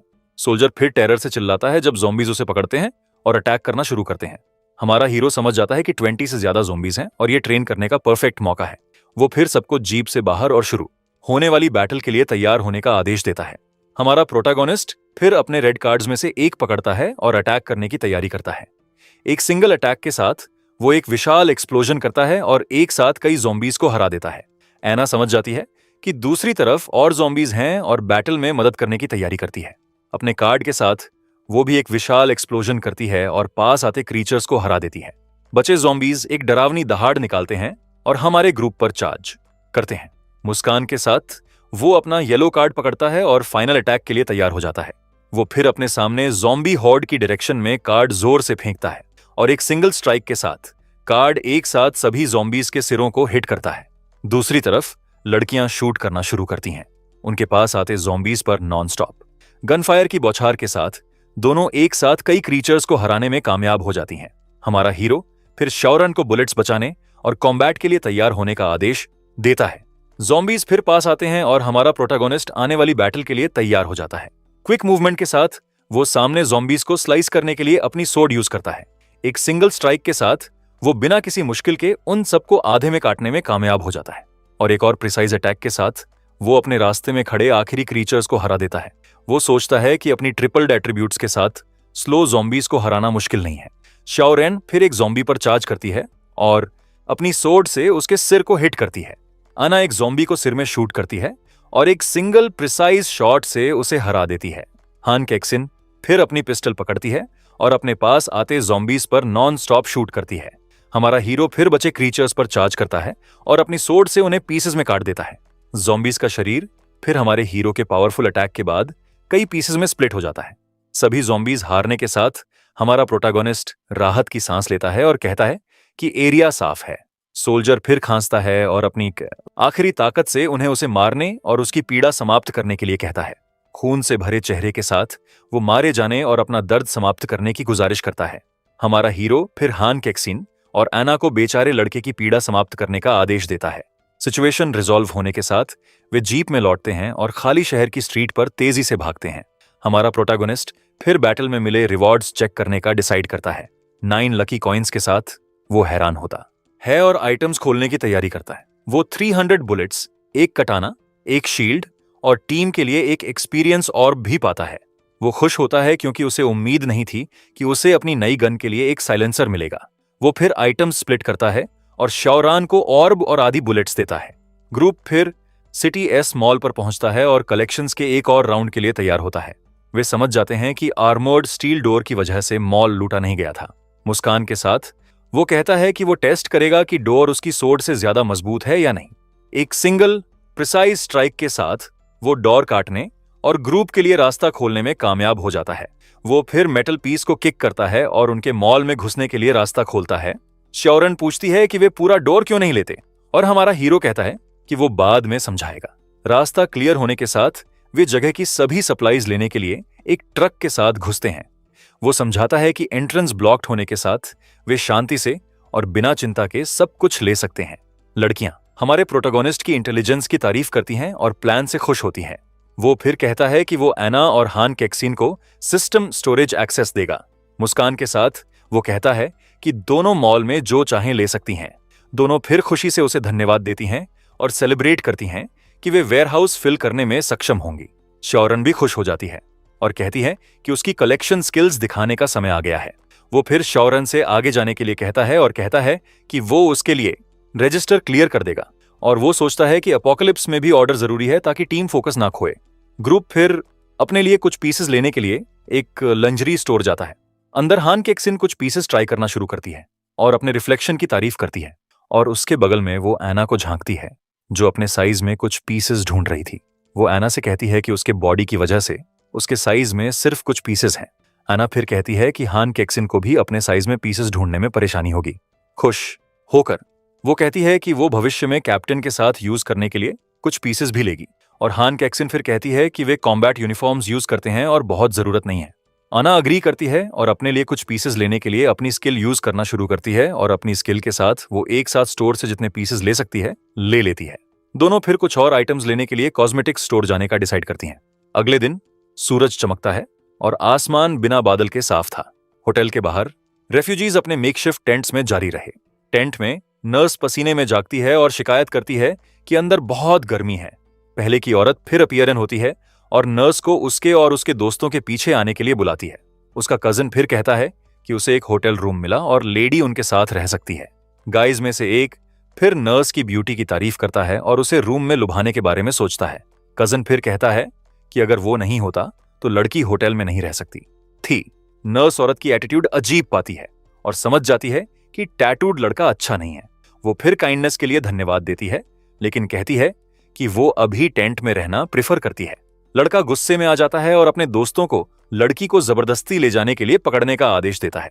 तीनों फिर नर्स पर चार्ज करते हैं, जो चिल्लाती है और पूछती है कि वे क्या कर रहे हैं, और 2 बार सोचे बिना वे उसका हाथ पकड़ते हैं और उसे टेंट से बाहर खींचते हैं। गाइज में से एक उसे बिहेव करने का आदेश देता है और लड़की मदद के लिए घबराकर चिल्लाती है। कैंप में दूसरे लोग बस चुपचाप सीन ऑब्जर्व करते हैं, कुछ नहीं करते। नर्स निराश हो जाती है, यह समझते हुए कि कोई भी उसे वहां से निकलने में मदद नहीं करेगा। वो सोचती है कि एपोकलिप्स में कोई किसी की मदद नहीं करता और वो सिर्फ खुद पर काउंट कर सकती है। अचानक लड़की को एक शानदार आइडिया आता है और अपने प्लान को प्रैक्टिस में लाने का डिसाइड करती है। वो फिर कहती है कि वो अकेली चलेगी और उन्हें छोड़ने के लिए कहती है क्योंकि वे दर्द दे रहे हैं। लड़का उसे ओबीडियंट होने के लिए कहता है और प्रॉमिस करता है कि उसके साथ कुछ बुरा नहीं होगा। वो फिर उसे साथ में एयर कंडीशनिंग का मजा लेने के लिए होटल रूम ले जाता है। नर्स फिर ट्रिप करती है और अपने प्लान के लिए जानबूझकर फ्लोर पर घुटनों के बल गिर जाती है। आंखों में आंसू के साथ वो शिकायत करती है कि उसके लेग्स उनकी वजह से कमजोर हैं और उनकी नोटिस किए बिना वो वेपन के रूप में यूज करने के लिए जमीन से एक मुट्ठी रेत पकड़ती है। घबराकर वो मदद के लिए गुजारिश करती है और अपने सरप्राइज काउंटर अटैक के लिए तैयार होती है। लड़का फिर पास आता है और कहता है कि वो उसे फ्लोर से उठने में मदद करेगा। क्विक मूवमेंट के साथ वो तीनों गाइस की आंखों में जोर से रेत फेंकती है। तीनों फिर दर्द से चिल्लाते हैं और शिकायत करते हैं कि रेत ने उनकी आंखों को हर्ट किया। परफेक्ट डिस्ट्रैक्शन के साथ नर्स दूर भागती है और आखिरकार गाइस से भागने में कामयाब हो जाती है। गुस्से में लड़का अपने दोस्तों को उसे पकड़ने के लिए चिल्लाता है और कहता है कि वो उसे खत्म कर देगा। दोनों फिर नर्स के पीछे भागते हैं, जो कैंप के थ्रू घबराकर भागती है। कोई एग्जिट ना होने के साथ लेडी अपने परस्यूअर से भागने की कोशिश करने के लिए नदी की तरफ भागती है और 2 बार सोचे बिना नर्स गाइस से भागने के लिए पानी में जोर से कूद जाती है। दोनों फिर पानी में भी कूद जाते हैं और बिना हार माने लड़की का पीछा जारी रखते हैं। वो फिर अपने परस्यूअर से दूर जाने के लिए जितनी तेजी से हो सके तैरना शुरू करती है। पानी के बीच में लेडी एक बोट पाती है और आखिरकार भागने के लिए उस पर चढ़ती है। गाइज उसे ना भागने के लिए चिल्लाते हैं और नर्स की तरफ तैरना जारी रखते हैं। हाथ में पैडल के साथ लड़की वहां से जितनी तेजी से हो सके पैडलिंग करना शुरू कर देती है। राहत महसूस करते हुए नर्स दूसरे किनारे पर पहुंचती है और एक सेफ जगह की तरफ भागती है। सड़क पर वो एक ट्रक और 2 सोल्जर्स पाती है और मदद मांगने के लिए भागती है। घबराकर वो मदद के लिए गुजारिश करती है और कहती है कि कुछ बैड गाइज उसे हर्ट करने की कोशिश कर रहे थे, लेकिन उसकी बैड लक से सोल्जर मुड़ता है और उसके ठीक सामने एक ज़ॉम्बी में ट्रांसफॉर्म हो जाता है। डरकर नर्स जमीन पर गिर जाती है और पास आते क्रीचर से दूर क्रॉल करती है। इन्फेक्टेड सोल्जर मदद के लिए गुजारिश करता है और फ्रेंड से अपनी पीड़ा समाप्त करने के लिए कहता है। हिम्मत के बिना सोल्जर कहता है कि वो ऐसा नहीं कर सकता और एक रास्ता ढूंढने की जरूरत है। वो फिर फ्रेंड को बांधने के लिए एक रोप ढूंढना शुरू करता है, लेकिन ऑलरेडी बहुत देर हो गई है। क्रीचर फिर एक डरावनी दहाड़ निकालता है और बिना सोचे अपने फ्रेंड पर चार्ज करता है। रिएक्ट करने का मौका ना होने के साथ सोल्जर की गर्दन काटी जाती है और अटैक से दर्द में चिल्लाता है। हाथ में गन के साथ वो ज़ॉम्बी को शूट करता है और क्रीचर से छुटकारा पाने के लिए सिर में मारता है। जो हुआ उससे शॉक्ड होकर सोल्जर थोड़ी देर खामोश रहता है, बस ऑब्जर्व करते हुए। नर्स फिर समझ जाती है कि सोल्जर को काटा गया था और वो ज़ॉम्बी में बदल जाएगा। वो फिर उसे भागने का और लेक में छुपने का आदेश देता है क्योंकि जगह अब सेफ नहीं है। हाथ में गन के साथ वो खुद को सैक्रिफाइस करने की तैयारी करता है और रीइंफोर्समेंट्स भेजे जाने के लिए कहता है और 2 बार सोचे बिना सोल्जर क्रीचर में ना बदलने के लिए अपने सिर को शूट कर लेता है। नर्स फिर पूरी खामोशी और डर में जमीन पर दोनों बॉडीज को ऑब्जर्व करती है। आंखों में आंसू के साथ वो रोती है और सोचती है कि क्या दुनिया में अभी भी एक सेफ जगह मौजूद है। लेकिन निराशा के बीच उसे याद आता है कि उसके पास अभी भी वो आर्मर्ड कार है जो उसने पहले चुराई थी।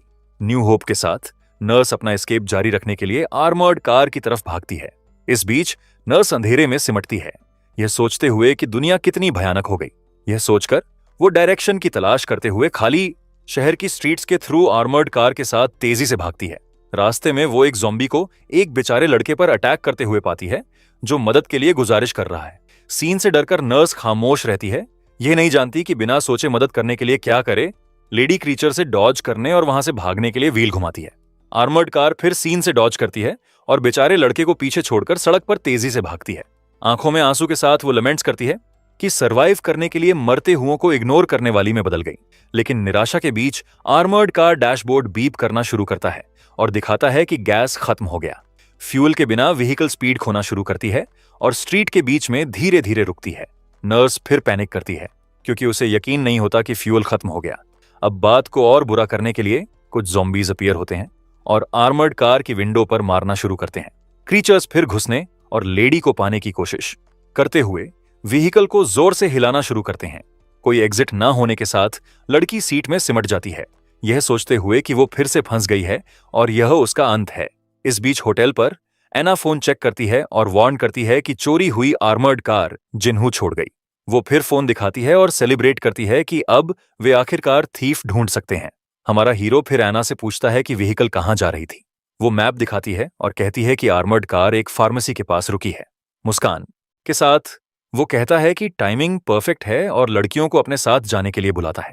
ग्रुप फिर जीप के साथ तेजी से भागता है और उस लोकेशन पर पहुंचता है जहां आर्मर्ड कार रुकी थी।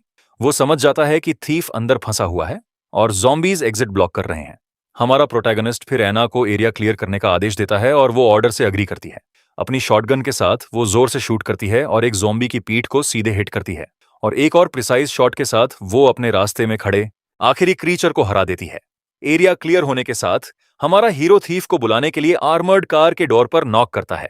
डोर फिर खुलता है और नर्स हालात से डरी हुई व्हीकल से बाहर आती है। लेडी फिर आर्मर्ड कार पर झुकती है और एक बार फिर बचाए जाने के लिए धन्यवाद देती है।